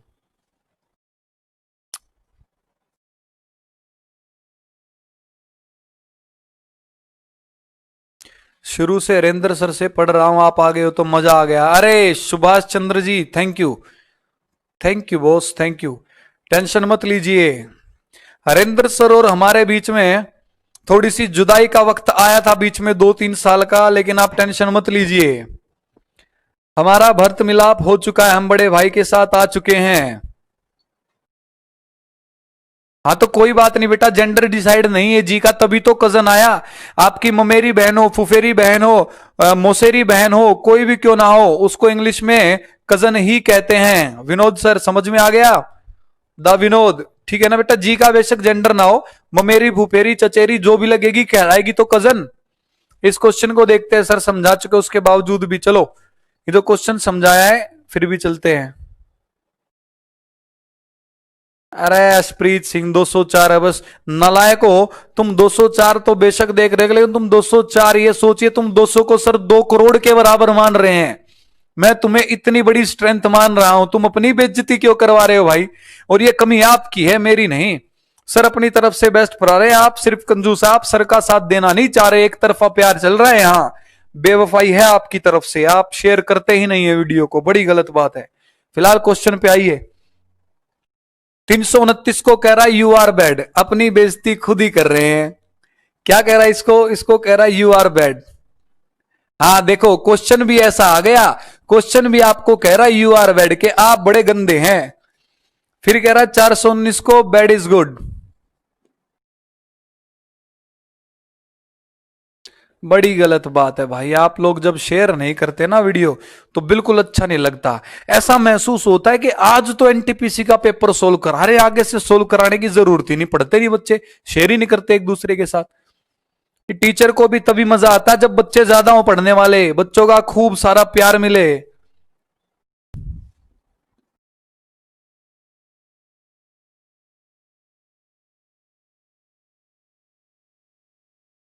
चलिए जी, अब आपसे पूछा क्या गया है, आपसे पूछा गया है कि भाई साहब गुड शोज, मतलब आपको बताना है कि गुड जो है इस गुड का कोड क्या होगा। गुड किसको दर्शाता है, 9 को दर्शाता है या 4 को दर्शाता है या फिर आपका 1 को दर्शाता है या 3 को दर्शाता, आपको ये बताना है। तो आपको तरीका पता ही है, गुड के लिए बताना है तो गुड को देखो कहां कहां है। घर में नहीं देखना, किचन में जाके किसी डिब्बे में नालायक को गुड यहां देखो कहां है। आप कहेंगे सर गुड आया सेकंड में, क्या फर्स्ट और थर्ड में है, नहीं है। आप जब किसी ऐसे शब्द का कोड ढूंढ रहे हैं जो किसी और वाक्य में है ही नहीं, तो उसको कोड निकालने का सिर्फ एक मात्र यही तरीका होता है डी स्टूडेंट्स, कि उसके साथ में जो आपके 2 शब्द आए हैं उनके कोड देख लो क्या है। साथ में कौन है, बेड इज, बेड इज देखो कहां और कॉमन, यहां बेड अकेला है। नीचे देखा तो इज और बेड दोनों है।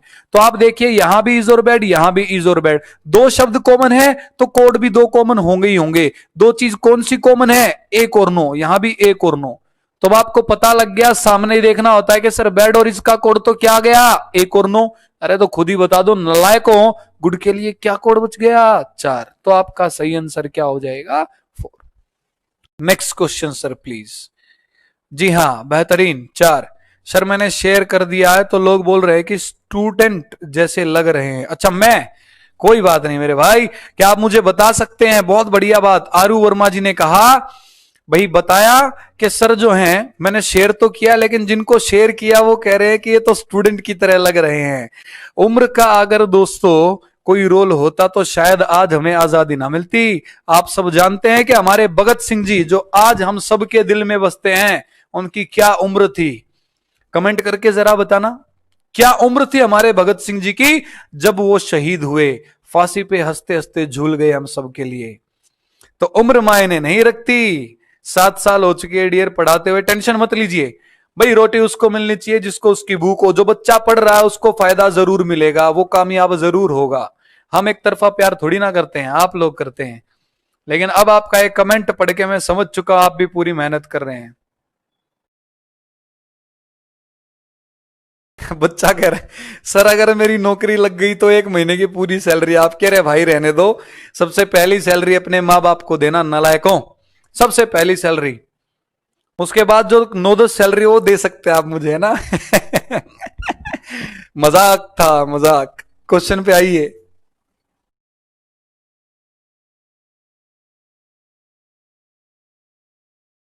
आप कामयाब हो जाएं वही हमारे लिए सबसे बड़ी बात है। बहुत बढ़िया।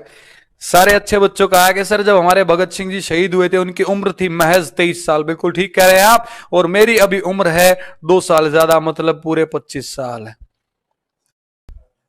ठीक है जी, नहीं शहीद तो नहीं होना है मुझे, आप सबके लिए हो जाएंगे, क्या दिक्कत है। आप सिर्फ पढ़िए, कोई बात नहीं। अब आप सोचिए कि अभी मेरी उम्र है 25, मैं पिछले 6.5 साल से पढ़ा रहा हूं, मतलब 18.5 साल की उम्र में दोस्तों मैंने पढ़ाना शुरू कर दिया था। तो सोच करके चलिए कि जब मैं महज 19 से 20 साल का था, उसको भी छोड़िए, 21 साल की उम्र में मैं मुखर्जी नगर पढ़ाता था दिल्ली के हब में। वहां मेरे 500 700 बच्चों के जो बैच बनते थे, सबसे बड़ा बैच तो तकरीबन 3200 बच्चों का था, 3200। सोच सकते हैं हरेंद्र सर के साथ ही था हमारा वो बैच। हरेंद्र सर मैथ्स थे उसमें और रीजनिंग हमारी 3200 बच्चे, थोड़े नहीं होते फेस टू फेस पढ़ाने ना। एक हॉल सबसे बड़ा और उसमें फिर वहां से लाइव चल रहा है। तो वहां सोचिए, आप सब यहां कह रहे हैं कि सर स्टूडेंट जैसी उम्र लग रही है। बड़ा मजा आता था, वो यादें पुरानी जब मैं जवान हुआ करता था। जैसे ही बैच में घुसते थे तो बच्चे, जब मैं बोर्ड पे जाता था नए बैच में, मैं बोर्ड पे जाके मार्कर उठाता था, बच्चे ऐसे सहम जाते थे। सारी क्लास जो बातें कर रही है एकदम चुप सन्नाटा, जैसे उनके सामने बिन लादेन आके खड़ा हो गया हो। सोचिए क्या फीलिंग आती होगी उस टाइम पे मुझे, कि मेरे को बोलना भी नहीं पड़ा कि भाई चुप हो जाओ क्लास शुरू कर रहे हैं। मैं सिर्फ बोर्ड पे जाके खड़ा हो जाता, एकदम पिन ड्रॉप साइलेंस। राज दीक्षित जी, जी बिल्कुल फिट एंड फाइन है, अभी टेंशन मत लीजिए। अब आपको ये क्या कह रहा है, एक महिला ने कहा, महिला कह रही है भाई साहब क्या, कि राहुल के पिता, पहले आप बनाएंगे किसको, राहुल को। अब क्या कह रही है, राहुल के पिता, राहुल के ऊपर आ गए, अब इनके बारे में बता रही है कि ये कौन है, ये मेरे पिता के बेटे हैं। मतलब जो महिला है, महिला कह रही है कि ये जो शख्स है ये मेरे पिता का बेटा है। तो आप साइड में बना सकते हैं अगर आपको ना समझ में आए कि सर महिला, महिला के पिता इनके ऊपर आएंगे, और महिला के पिता का बेटा कौन हो जाएगा, महिला का भाई। मतलब ये जो शख्स है ये और ये सेम है। बात समझ में आ गई कि जो राहुल के पिता हैं ये इस महिला के पिता के, आप इस तरीके से बना सकते हैं कि ये जो है ये महिला के जो पिता हैं इनके एकमात्र बेटे हैं। एकमात्र बेटे हैं तो महिला के क्या लगे, भाई। डायग्राम इस तरीके से बन जाएगा। पूछा गया महिला राहुल से किस प्रकार संबंधित है, मतलब ये महिला राहुल की क्या लगती है, तो आप कहेंगे ये राहुल के पिता है, ये पिता की बहन है, और पिता की बहन को हम बड़े प्यार से कहते हैं क्या, बुआ जी। बात समझ में आ गई, आगे बढ़िए, शाबाश। बुआ लग है राहुल की, अरे ठीक है भाई, गुस्सा क्यों कर रहे हो रिंकू जी। बेहतरीन बात है। रिंकू कुमार सुबह भी थे 10 से 11 की क्लास में, पहचान लिया हमने। बेहतरीन, हर क्लास को ले रहे हैं भाई। आज भविष्यवाणी कर देते हैं, ये रिंकू बेलोट नाम का जो लड़का है इसका सिलेक्शन होगा ही होगा, देख लेना आप। सुबह की क्लासेस भी लेता है, शाम की भी, मैथ्स की भी, रीजनिंग की भी, सब। शाबाश मेरे शेर। अच्छा भालोट है ये, मिस्टर भालोटिया, बहुत अच्छी बात है। एज का क्वेश्चन आया भाई, 20 सेकंड दे रहे सर आपको सोल्व करने की, सोल्व कीजिए। सर सोल्व करवा रहे हैं फिर। अरे लक्ष्मी चौहान जी, बुआ के बेटे की माए क्या बना दिया, अब दोबारा डायग्राम देखो एक बार, शाबाश, है ना।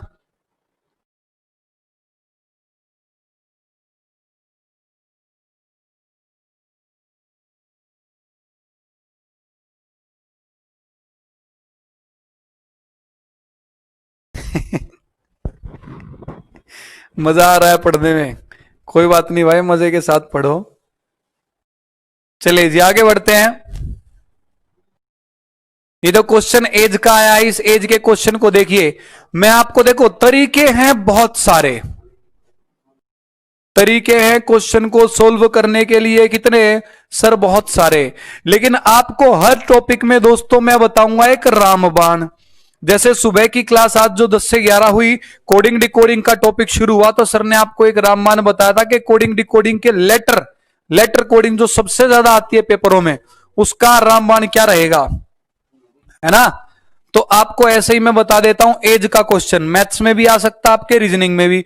तो जब भी आपके मैथ्स का क्वेश्चन आए, आपका एजिज वाला, एज का जो क्वेश्चन है, एजिज वाला मैथ्स रीजनिंग दोनों में आ सकता है। तो आपको क्या करना है, सर क्वेश्चन प्लीज थोड़ा छोटा कर दीजिए।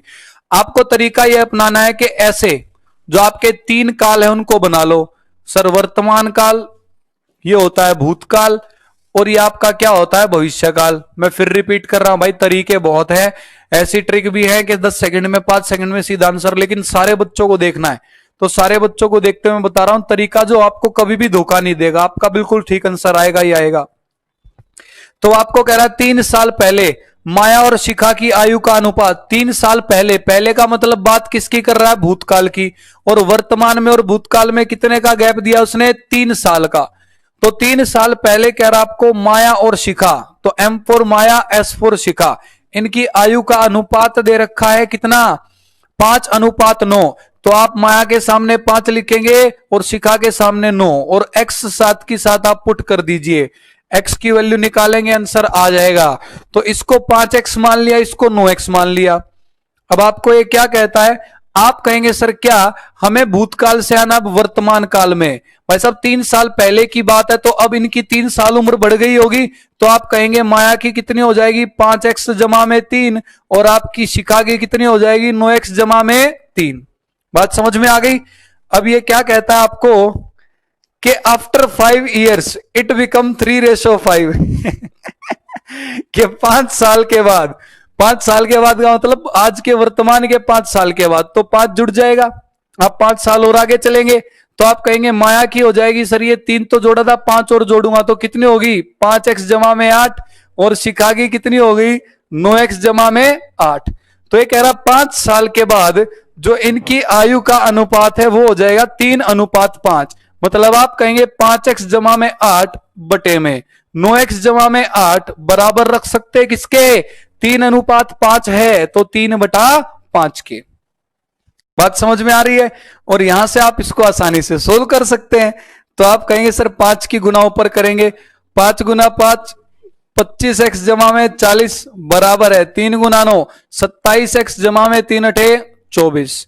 अब आप कर सकते हैं क्या कि सर इस 25 को उधर लेके जाएंगे, 27x में से 25x गया 2x, 40 है 24 इधर आकर के माइनस, 40 में से 24 गया 16। अरे बता दो मुझे x की वैल्यू कितनी आ गई, x की वैल्यू आ गई 8। बात समझ में आ रही है। अब कुछ स्टूडेंट सोच रहे होंगे बहुत अच्छे सर जी, अच्छी बात है कि सर बहुत टाइम लग जाएगा।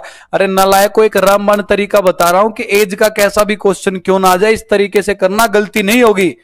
और आपको फास्ट अगर चलना है तो फास्ट चलने के लिए आप मैथ्स में रेशो पढ़ते हैं, साथ की साथ ऑप्शन से भी आपको मैं चलना सिखाऊंगा। जब ये क्वेश्चन होंगे सेकंडों के हिसाब से आंसर आएगा, कहते हैं तो अभी भी ऑप्शन से चल के दिखाएंगे, टेंशन मत लीजिए। एक्स की वैल्यू कितनी आ चुकी है 8। अब आपसे पूछा गया माया की वर्तमान आयु, तो आप कहेंगे 5 × 8 = 40, 40 और 3 कितना आ गया 43। बात समझ में आ गई। अभी सिर्फ आपको कंसेप्चुअल आंसर बता रहे हैं, ट्रिक सिखाएंगे क्लास में जब ये टॉपिक पढ़ाएंगे। अगला क्वेश्चन सर, शाबाश। Next question sir please.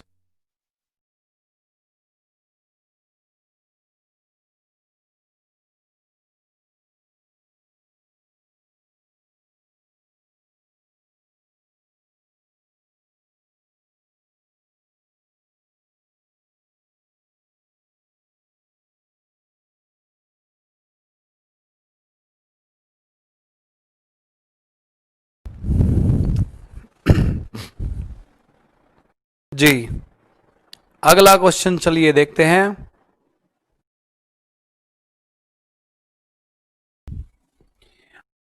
Alphabet से ही एक तरीके से क्वेश्चन आपका आया है भाई। जैसे सर ने अल्फाबेट वाले टॉपिक में याद हो तो आपको बताया था कि 4 अक्षर जो आपके सामने दिए हैं, मैंने एग्जाम्पल लिया था IEDT का, कि इनसे अर्थपूर्ण शब्द बनाओ, कितने बन सकते हैं। कुछ ऐसा ही आपका बन के आया है ये कहता आपको अर्थपूर्ण शब्द बनाने के लिए अव्यवस्थित अक्षरों को पहले तो व्यवस्था में लाओ, व्यवस्था में लाने के बाद अर्थपूर्ण बन जाएंगे, और फिर उनमें से उसको चुनो जो बाकियों से अलग है। तो आप अगर ए को देखेंगे सबसे पहले, तो आप अगर कहें कि सर थोड़ा इस तरफ लिखते हैं ताकि भाई हम ज्यादा अच्छे से यूज कर सके। सर क्वेश्चन प्लीज थोड़ा सा आप छोटा कर दीजिए।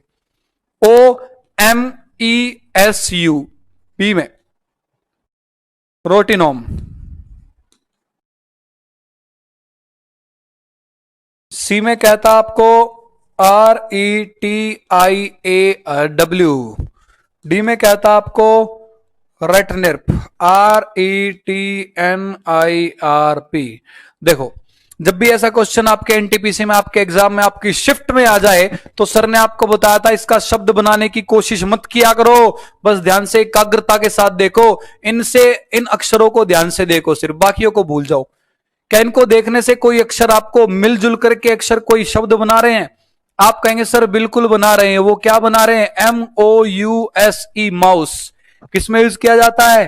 कंप्यूटर में। अब कंप्यूटर की बात आई और इसने कहा कि 3 एक जैसे होंगे, तो कहीं ना कहीं कंप्यूटर की चीजें बनती मिलेंगी। और जब एक बार पता लग गया कंप्यूटर की चीजें बनते मिलेंगी, तो मेरे को यहां तुरंत नजर आ गया, अरे सर क्या कंप्यूटर में तो क्या होता है, मॉनिटर भी होता है। बन गया। फिर यहां मैंने इसको देखा कि सर इससे मैं क्या बनाऊं। आ रहा है, या तो मॉनिटर होता है या प्रिंटर होता है, ये चीजें तो होती है। और प्रिंटर से मुझे नीचे के जो अक्षर थे उनसे दिखाई दिया, अरे सर PRINTER, ये तो क्या बन गया मेरा, ये सर प्रिंटर बन गया। तो माउस है, मॉनिटर है, प्रिंटर है, इससे आप देख सकते हैं कि क्या बन रहा है। अरे क्या बन रहा है इससे? आप कहेंगे सर इससे हमारा बन रहा है WAITER, वेटर, जो कहां पर होता है? होटल्स में। खुद ही बता दो सबसे अलग कौन है? Option C. बात समझ में आ गई सर? Next question please.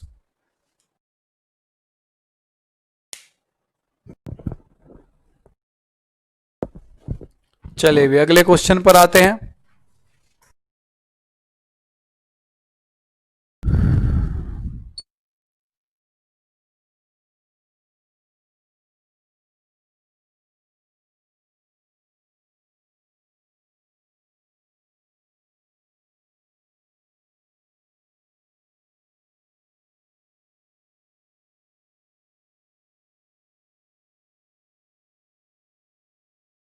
चलिए भाई, तो नेक्स्ट क्वेश्चन भी मैं उम्मीद करता हूं आपको, जो मैंने 15 सेकंड का वक्त दिया है कोडिंग डिकोडिंग का, फिर वही मैंने आपको कहा ना कि ये जो शिफ्ट थी ना एनटीपीसी वाली, शाम की शिफ्ट थी, सेकंड शिफ्ट थी सॉरी, 19 अप्रैल वाली, इसमें कोडिंग डिकोडिंग के सारे ही तो क्वेश्चन उन्होंने मैसेज वर्ड कोडिंग के डाल दिए।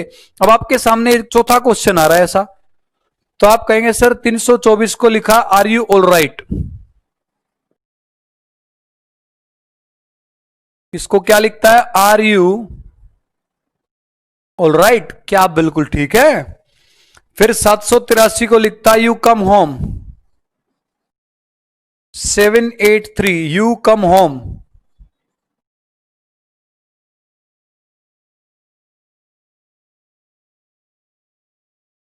9271, देखिए तीन अक्षर थे तीन शब्द, तीन अक्षर थे तीन शब्द, चार अक्षर आए तो जाहिर सी बात है चार शब्द मिलेंगे आपको। वी आर एट होम, देखिए है क्या नहीं। तो आपसे पूछा क्या गया है, which of the digit does show come, आपको बताना है कौन सा अंक कम को दर्शाता है। कम को कौन सा शब्द जो है, सॉरी कौन सा नंबर जो है वो दर्शाता है। तो आप देखेंगे कम कहां कहां कॉमन है। सर कम सेकंड में आया, क्या फर्स्ट में और थर्ड में है, आप कहेंगे सर नहीं है।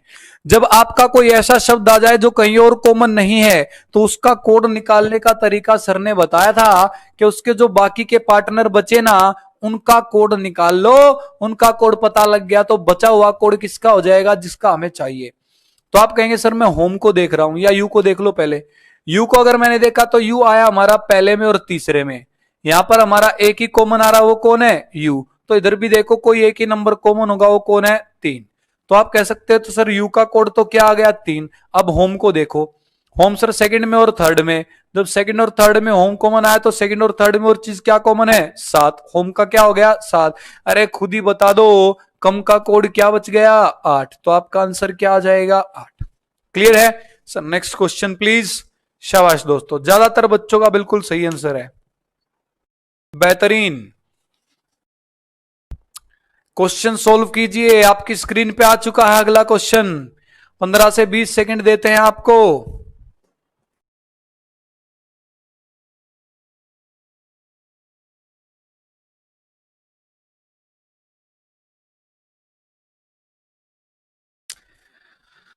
चलिए जी, इतना तो सोचने में वक्त नहीं लगाना था, बिल्कुल सिंपल सा आसान सा क्वेश्चन है। आपके सामने लिखा है कोर्ट रूम जज। भाई अदालत में जो फैसले देता है, आपके सामने आप देख ही पा रहे हैं, अदालत में जो फैसले देते हैं वो कौन देते हैं, जज। और स्टेडियम में खुद ही बता दो ना कौन फैसला देता है, जमींदार, आयोजक, रेफरी या प्रोत्साहक। आप कहेंगे सर रेफरी देता है, तो आपका आंसर क्या हो जाएगा, रेफरी। बात समझ में आ गई है। जैसे अदालत में न्यायाधीश देता है फैसले, ऐसे स्टेडियम में कौन देता है, रेफरी। सर नेक्स्ट क्वेश्चन मेरे प्यारे प्यारे बच्चों के लिए पेश किया जाए।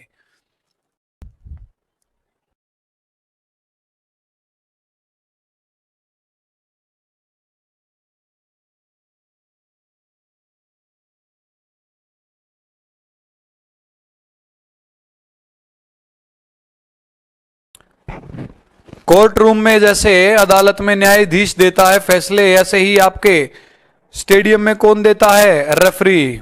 जी बिल्कुल ठीक था। देखिए अब ये आपका कौन से नंबर का क्वेश्चन आ गया, ऐसे आप आज मेरे ख्याल से पांचवा क्वेश्चन अब ये कर रहे हैं कोडिंग डिकोडिंग का। बात समझ में आ रही है, पांचवा क्वेश्चन ऐसा बन के आ गया है जो हम सोल्व कर रहे हैं कोडिंग डिकोडिंग का अपना। कर लेंगे आप ये क्वेश्चन, नेक्स्ट क्वेश्चन सर पेश किया जाए।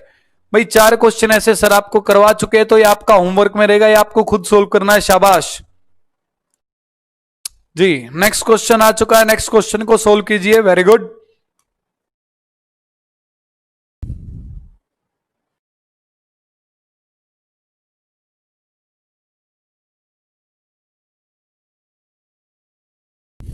जी अभी देखते हैं।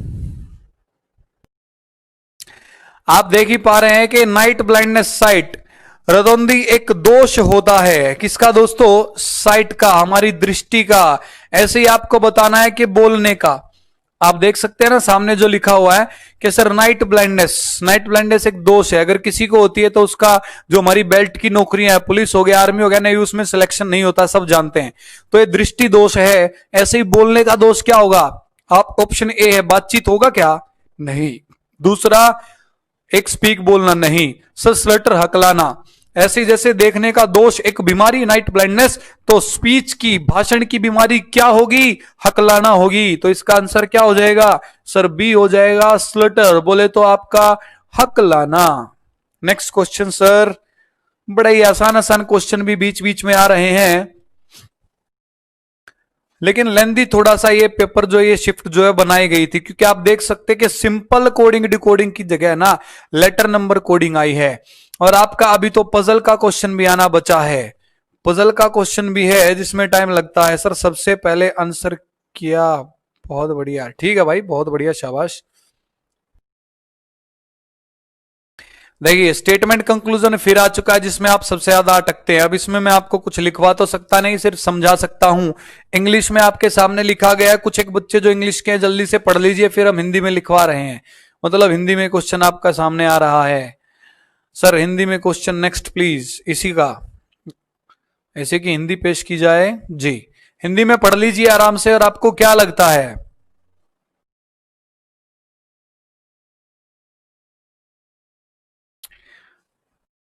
टेंशन मत लीजिए, हम आपके सामने आपके बिना कहे कोई क्वेश्चन इंग्लिश में होगा तो उसको हिंदी में भी पेश करेंगे ही करेंगे दोस्तों। पढ़ लिया हिंदी में भी या कुछ और वक्त चाहिए आपको?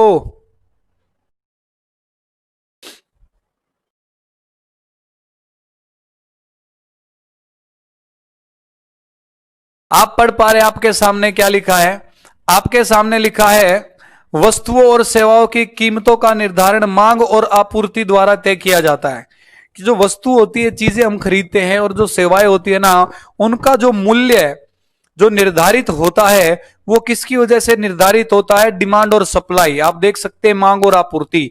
भाई किसी चीज की अगर मांग ज्यादा होगी तो जाहिर सी बात है ज्यादा मांग को देखते हुए मालिक जो होगा उस चीज का उसके रेट बढ़ा देगा कि मेरी चीज तो इतनी बिक रही है भाई साहब, इस रेट में दूंगा, लेनी है तो लो वरना ना सही। और अगर किसी चीज की डिमांड मांग होगी ही नहीं तो दोस्तों आप सब जानते हैं उसका रेट भी डाउन आ जाता है। तो इसने आपको कथन में बताया कि वस्तुओं की और सेवाओं की कीमतों का जो निर्धारण होता है ना वो मांग और आपूर्ति द्वारा तय किया जाता है। क्लियर है? नेक्स्ट में क्या कहता है, जब खरीदार बहुत ज्यादा हो तो कीमतें बढ़ जाती हैं और जब विक्रेता बहुत ज्यादा हो तो कीमतें घट जाती हैं। भाई मान के चलिए मुझे अर्जेंसी, मुझे कहीं से शर्ट लेनी है, किसी प्रोग्राम में जाना, शर्ट लेनी है। अगर मेरे सामने सिर्फ एक ही दुकान है कपड़ों की या दो ही दुकान है तो मुझे महंगे रेट में देंगे। और वहीं अगर 20 दुकान लगातार कपड़ों की है तो जाहिर सी बात उनमें कंपटीशन होगा, और जब ज्यादा विक्रेता होंगे तो मुझे चीज क्या मिल जाएगी? सस्ते में मिल जाएगी। तो आपको यही बताया गया है कि खरीदार जब बहुत ज्यादा हो तो कीमतें बढ़ती हैं और जब विक्रेता बहुत ज्यादा हो जाते हैं तो कीमतें घट जाती है। चीज आप इकोनॉमिक्स में भी पढ़ते हैं। तो ये दो चीजें आपको बता दी जो नेचुरल है। अब निष्कर्ष पूछ रहा है भाई साहब, क्या आपको बताना कौन सा निष्कर्ष ठीक लग रहा है? कि कीमतों का निर्धारण खरीदार और विक्रेता तय करते हैं। कि बेसिकली डायरेक्टली नहीं तो इनडायरेक्टली, देखो तय करने वाला तो मालिक है जिसको चीज देनी है, लेकिन इनडायरेक्टली जो रेट तय हो रहा है वो किसकी वजह से तय हो रहा है? खरीदार की वजह से और विक्रेता की वजह से। यही तो बात आपको उसने एक और दो में समझाई है। तो इसका मतलब निष्कर्ष क्या बिल्कुल सूट कर रहा है। दूसरे वाले को भी देख लेते हैं। दूसरे में कहता है कि मौके पर कीमत का निर्धारण बाजार द्वारा संचालित किया जाता है। कि मौके को देखते हुए कि भाई साहब आपके कस्टमर ज्यादा है या विक्रेता बेचने वाले ज्यादा है, वो चीज को देखते हुए बाजार उसको तय कर देता है। तो आप सब जानते हैं सर ऐसा ही होता है, सामने दो कथनों से यही पता लग रहा है। तो इसका मतलब हमारे दोनों निष्कर्ष क्या है? बिल्कुल सही है। Next question sir please. अरे नालायक, नन ऑफ दीज कैसे आ गया माधव जी? और ये कथनों में क्या कहना? भाई यही तो दिक्कत है। देखो अब मैं आपको ये सिर्फ आंसर तो सर ने आपको बता दिया कि 1 and 2 बोथ फॉलो आएंगे इसमें। सर नेक्स्ट करो, ये 1 and 2 बोथ फॉलो आंसर बता दिया है जी। मैं आपको पहले ही बता चुका हूं कि इस टॉपिक में बच्चों को जो चीज गलत लगती है ना वो तो ठीक होती है, और बच्चों को जो निष्कर्ष ठीक लगता है वो गलत होता है। एकदम ऑपोजिट साइकोलॉजी होती है बच्चों की ज्यादातर इसमें। और इसीलिए जो कथन निष्कर्ष रेलवे में आता है सबसे ज्यादा बैंकिंग से लिया गया है। रेलवे में बैंकिंग बल्कि अब कम पूछता है, लेकिन रेलवे ज्यादा प्रश्न इनके पूछता है। बात समझ में आ रही है? और जब ये टॉपिक आपको मैं पढ़ाऊंगा तो पूरी 1 से 2 या 2 से 3 घंटे की क्लास लूंगा बहुत सारे एग्जाम्पल्स के साथ। बिल्कुल भी फिक्र मत कीजिए, अच्छे से आपको ये टॉपिक सर सिखाएंगे। तो आपके सामने एक और क्वेश्चन है, जल्दी से पढ़ो और दिखाओ, बताओ इसका जवाब क्या होना चाहिए। शाबाश।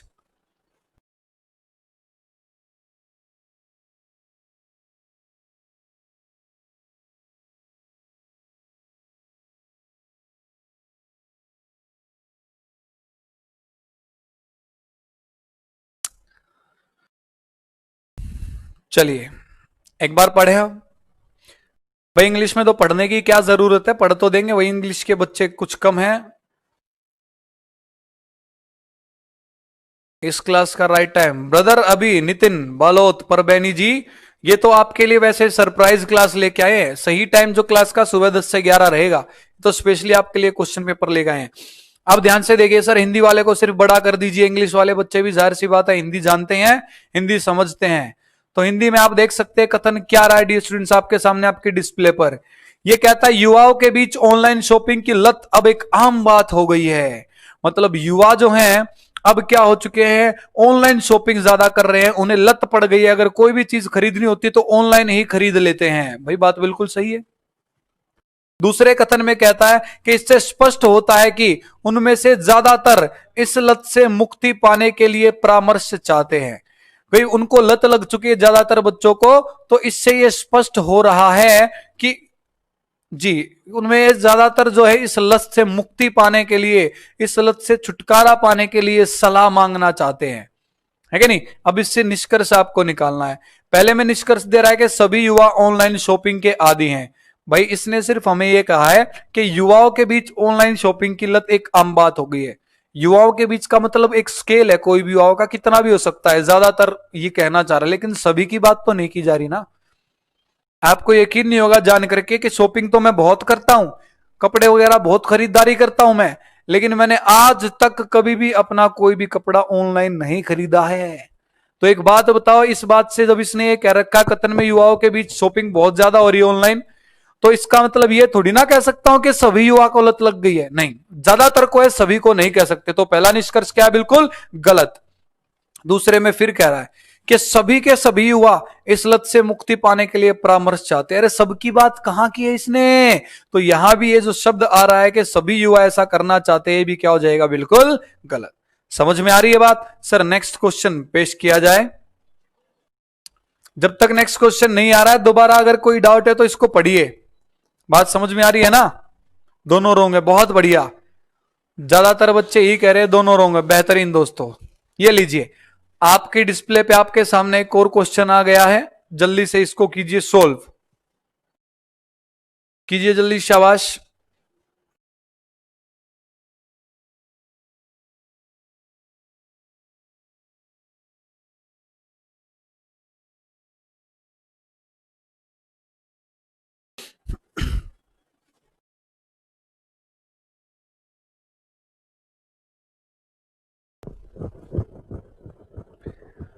चलिए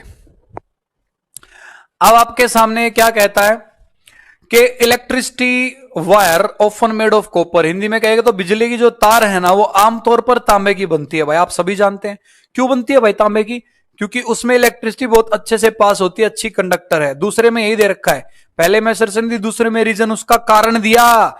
क्यों, क्योंकि copper is good conductor. Hindi में कहूं तो तांबा एक अच्छा सुचालक है, जिसमें बिजली जो है वो अच्छे से चलती है बिना किसी रुकावट के। तो अब आपसे पूछा क्या गया है कि सही विकल्प चुने। आप जानते ही हैं कि भाई कॉपर की जो ज्यादातर जो बिजली की तार है कॉपर से बनती है। फिर दूसरे में कह रहा है कॉपर से इसलिए बनती है, क्यों, क्योंकि सर वो एक अच्छा सुचालक है। तो पहले में क्या कह रहा है, ध्यान से सुनो। ये कह रहा है कि ए एंड आर, मतलब जो आपको ए का मतलब जो असर्शन दी गई है, आर जो कारण दिया गया है, ये दोनों ही सही हैं। अरे है ना, है, आपने भी तो पढ़ा और आप जानते भी हैं, हाँ सर ये दोनों ही सही हैं। तो और साथ की साथ कहा आर इज करेक्ट एक्सप्लेनेशन, और ए कि आर जो है ए की उचित व्याख्या है, कि हाँ सर ए में बताया गया है कि ज्यादातर तार जो है कॉपर की बनती है, और वो क्यों बनती है उसे व्याख्या में बदल दिया गया, व्याख्या उसकी अच्छे से दी गई है। क्यों, क्योंकि सर तांबा जो एक सुचालक है। तो इसका मतलब ए ऑप्शन हमारा क्या हो जाएगा, बिल्कुल सही।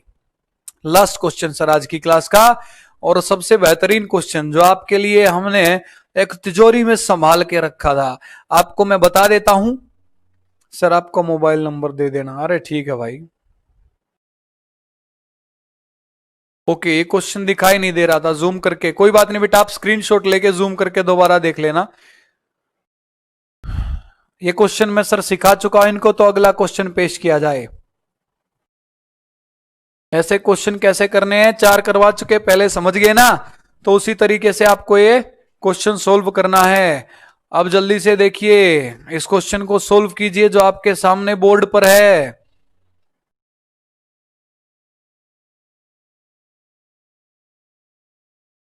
अरे गजेंद्र पाजी रुक तो जाओ, दे देंगे भाई, दे देंगे।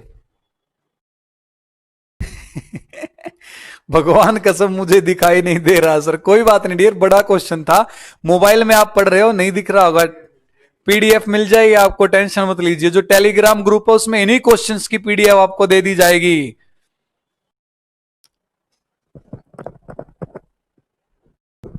शुक्रिया अंसारी साहब, शुक्रिया रियाज अंसारी जी। चलिए अब आपके सामने लिखा गया जो सवाल ये पजल्स का है दोस्तों। किसका है सवाल? पजल्स। अब पेन और नोटबुक लेकर के इसको सोल्व करने की कतई आप कोशिश ना करें, क्योंकि मुझे पता है आपसे सोल्व नहीं होगा इतनी जल्दी, बहुत वक्त लगेगा। और आपको जान करके खुशी होगी कि एनटीपीसी की शिफ्ट में ये क्वेश्चन जो सर ने लास्ट में आपको जो सर पढ़ा रहे हैं, ये क्वेश्चन सबसे पहला क्वेश्चन था रीजनिंग में, सबसे पहला क्वेश्चन। और इसी क्वेश्चन में क्या हुआ, बच्चों की 20-20, 25-25 मिनट लग गई थी, जिसकी वजह से इस शिफ्ट वाले बच्चे जो थे, इस शिफ्ट में जो बच्चे बैठे थे वो पेपर में रह गए थे दोस्तों। अगर अब पढ़ने में ध्यान लगाओ जी, बता देंगे आपको। अगर आपके सामने पेपर में, एनटीपीसी के पेपर में पजल का पहेली का क्वेश्चन आ जाता है, तो तरीका क्या रहेगा जल्दी से सोल्व करने का, वो तो मैं आपको सिखाऊंगा ही सिखाऊंगा। लेकिन एक बात आपको और कहना चाहूंगा कि पजल पहेली वाले क्वेश्चंस को उठाना सबसे लास्ट में।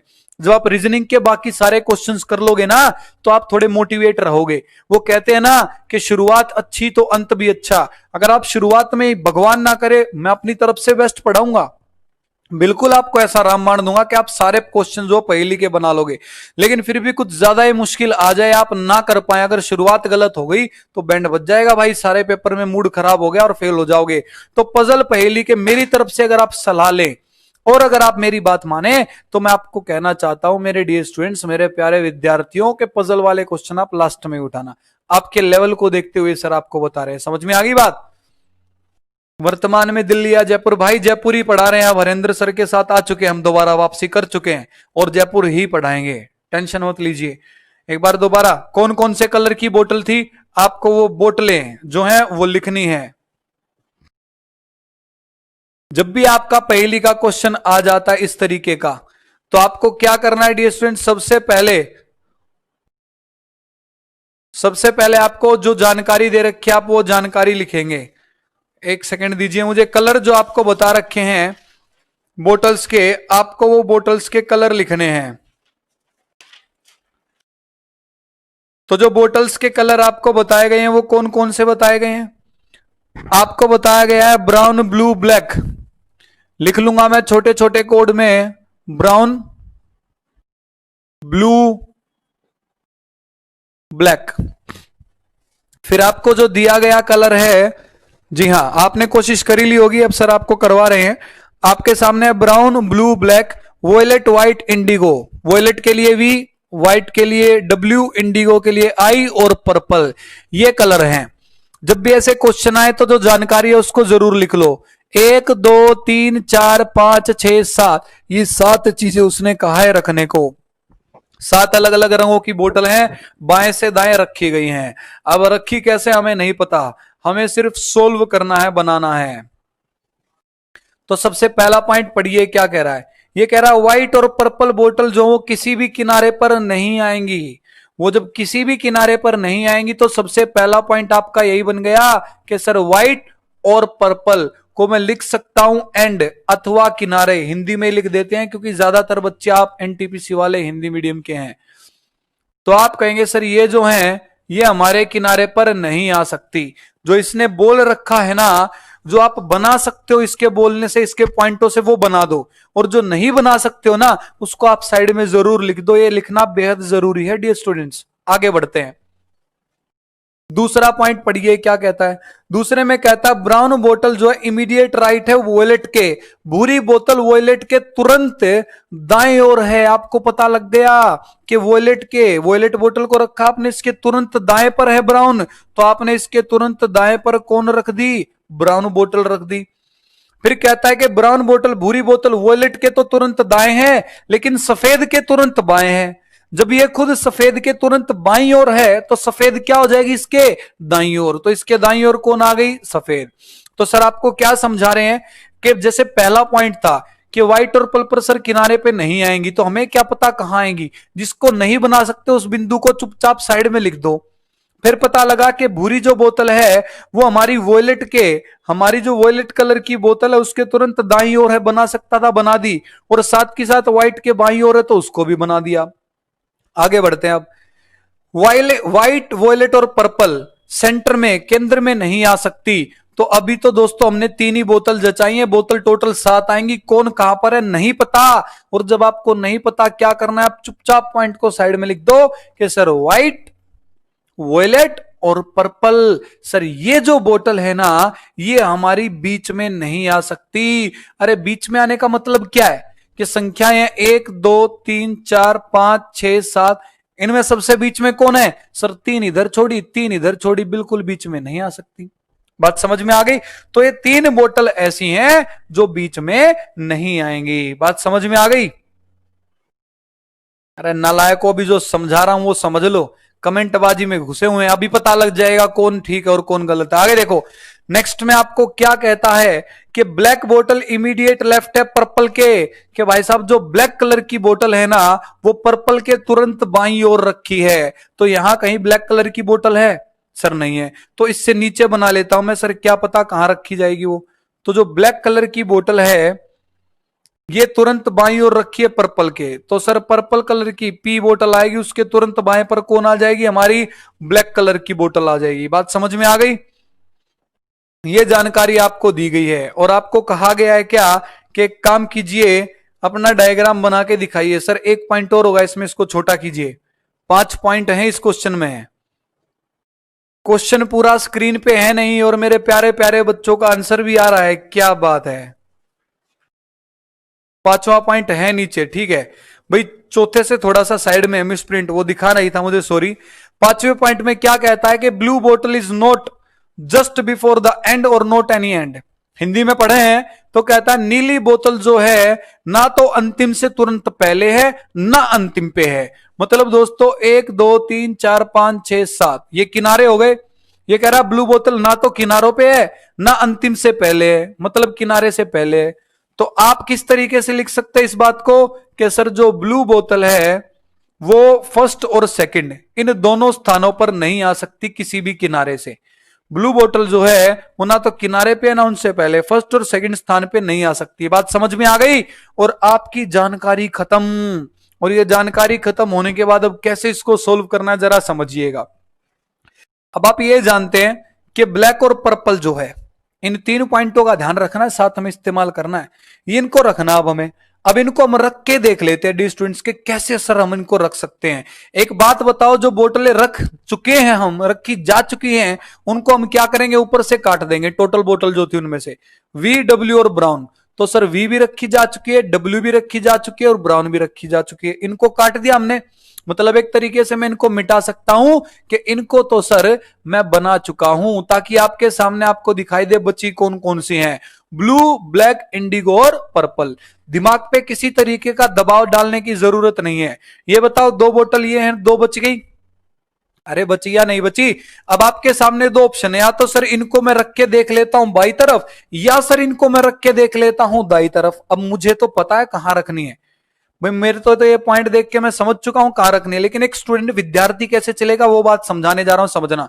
अगर आप ब्लैक और पर्पल को इधर लेके आते हो कि सर मैं यहां लिया ब्लैक को, सर मैं यहां लिया पर्पल को, खाली पी रख देते हैं, खाली पी रख देते हैं।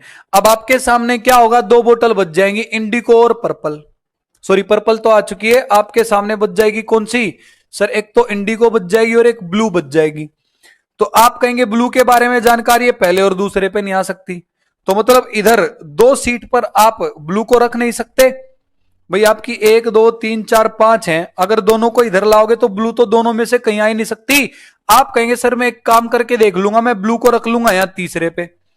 अगर आप ब्लू को यहां तीसरे पे रखेंगे तो दोस्तों आप मुझे बता सकते हैं कि यहां किनारे पर कौन आ जाएगी? व्हाइट। और कह रखा है कि व्हाइट और पर्पल तो हमारी किनारे पर आ ही नहीं सकती। बात समझ में आ रही है? तो इसका मतलब सर इस तरफ जब हमने इस बात को लिखा कि पर्पल और ब्लैक को जब हम इधर लेके आए तो हमारे उत्तर में क्या हो गई? गड़बड़। जब गड़बड़ हो गई तो हमने यहां रखना गलत था, तो इसको अब कहां रख के देखेंगे हम? दाई तरफ, राइट साइड लिखिए। आप कहेंगे सर यहां पर मैं ले आया ब्लैक को और यहां पर कौन आ गया? पर्पल। अब एक बात बताएं, यहां पर बताया गया है कि W मतलब व्हाइट और पर्पल किनारे पर नहीं आ सकती। 1 2 3 4 5 बोतल रखी गई हैं। जब ये किनारे पे नहीं आ सकती तो इसका मतलब इसके इस तरफ कोई ना कोई एक बोतल हमें रखनी ही पड़ेगी। एक बोतल हमें रखनी पड़ेगी ही पड़ेगी। बात समझ में आ गई। अब आप कहेंगे सर 1 2 3 4 5 दोनों उस तरफ रख लो ना। अरे नालायको, दोनों इस तरफ रखोगे तो दोनों बोतलों में एक तो ब्लू बची है, एक इंडिगो बची है। और आप जानते हैं कि ब्लू जो है ना तो किनारे पे आ सकती ना दूसरे नंबर पे आ सकती, तो इसलिए हम एक ही सीट बनाएंगे। और फिर ब्लू को क्या कर सकते हैं हम, ब्लू को सर रख सकते हैं क्योंकि ये तो एक दूसरे से चिपके हुए हैं। इनके तुरंत बाद यहां पर आप किसको लिख सकते हैं, ब्लू को। और फिर यहां पर लास्ट में आपकी कौन बच जाएगी, इंडिगो। और इस तरीके से आपका डायग्राम क्या हो जाएगा पूरा। देखो W और P किनारे पर नहीं, क्या W और P किनारे पे है। फिर क्या कहता है कि W V और P बिल्कुल बीच में नहीं है। अब देखो 3 इधर से छोड़े और 3 इधर से छोड़े, बिल्कुल बीच में तो कौन है, ब्लू। फिर आपको कहता है क्या कि भाई साहब ब्लू पहले और दूसरे पे नहीं है, तो देखो पहले और दूसरे पे ब्लू है नहीं, तो आपका डायग्राम क्या बना, वोयलेट। इसके बाद क्या बनी, ब्राउन। फिर आपकी क्या आई, व्हाइट। फिर आपकी क्या आई, ब्लू। फिर आपका क्या आया, ब्लैक। फिर पर्पल और फिर इंडिगो। आपसे पूछे गए अब जो सवाल हैं उसमें सबसे पहले पूछता है कि पंक्ति के बीच में कौन सी बोतल है, तो बिल्कुल बीच में कौन सी बोतल है, ब्लू। बात समझ में आ गई। तो आपके पहले क्वेश्चन का जवाब क्या होगा, ब्लू। बेहतरीन, शाबाश, काफी बच्चों का आंसर सही आ रहा है। नेक्स्ट क्वेश्चन सर, इसका दूसरा क्वेश्चन पेश कीजिए। भाई जब भी ये पहेली वाले प्रश्न आपसे पूछेंगे ना तो डियर स्टूडेंट्स इसमें वो क्या करेगा, 2 से 3 क्वेश्चन आपसे पूछेगा। तो पहला क्वेश्चन आपसे पूछा गया बिल्कुल बीच में कौन है, बिल्कुल बीच में कौन आ गया, 3 इधर और ये 3 इधर, सर ब्लू आ चुका है। नेक्स्ट क्वेश्चन और देख लेते हैं अब ये क्या पूछ रहा है। दूसरे क्वेश्चन में आपसे पूछा गया कि बताइए दाएं और बाएं छोर की बोतलें कौन सी हैं। अरे ये बताओ दाएं छोर की कौन सी है। आप कहेंगे सर दाएं छोर की है हमारी इंडिगो, और बाएं छोर की कौन सी है, वोलेट है। तो आप देख के बता सकते हैं इंडिगो और वोलेट। ऑप्शन आपका क्या हो जाएगा, option B. Sir next question please. दाएं छोर और बाएं छोर की पूछी थी तो इंडिगो और वोलेट। अगला क्वेश्चन देख सकते हैं आप। भाई एक बार डायग्राम बन जाए फिर तो हम इनके आंसर धड़ाम धड़ाम दे सकते हैं, देख के चीटिंग करके सामने से। तीसरे क्वेश्चन में आपसे पूछा गया है कि आपको बताना है कौन सा कथन सही है इस डायग्राम को देखते हुए।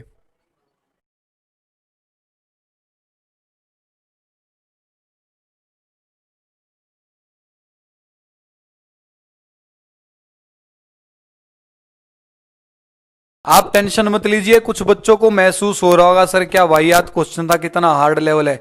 जब ये टॉपिक मैं आपको करवाऊंगा ना, ये टॉपिक करवाने से पहले सीटिंग अरेंजमेंट पढ़ाऊंगा, इतने बेहतरीन तरीके से टॉपिक पढ़ाएंगे, कैसा भी पजल पहले का क्वेश्चन आ जाए आपके पेपर में आप नहीं छोड़ेंगे। बिल्कुल भी फिक्र मत कीजिए। इस डायग्राम को देख करके ये कहता है कि निम्नलिखित में से कौन सा कथन, कौन सा कथन बिल्कुल सही है, सही कथन ढूंढना है। पहले में कह रहा इंडिको बोतल पर्पल बोतल के तुरंत बाएं है। अरे क्या इंडिको पर्पल के बाएं है क्या, नहीं सर ये तो पी के दाईं ओर है, तो कथन गलत हो गया। दूसरे में कहता है नीली बोतल पर्पल बोतल के तुरंत दाएं है। भाई पर्पल के तो तुरंत दाएं कौन है, इंडिको, ये भी गलत हो गया।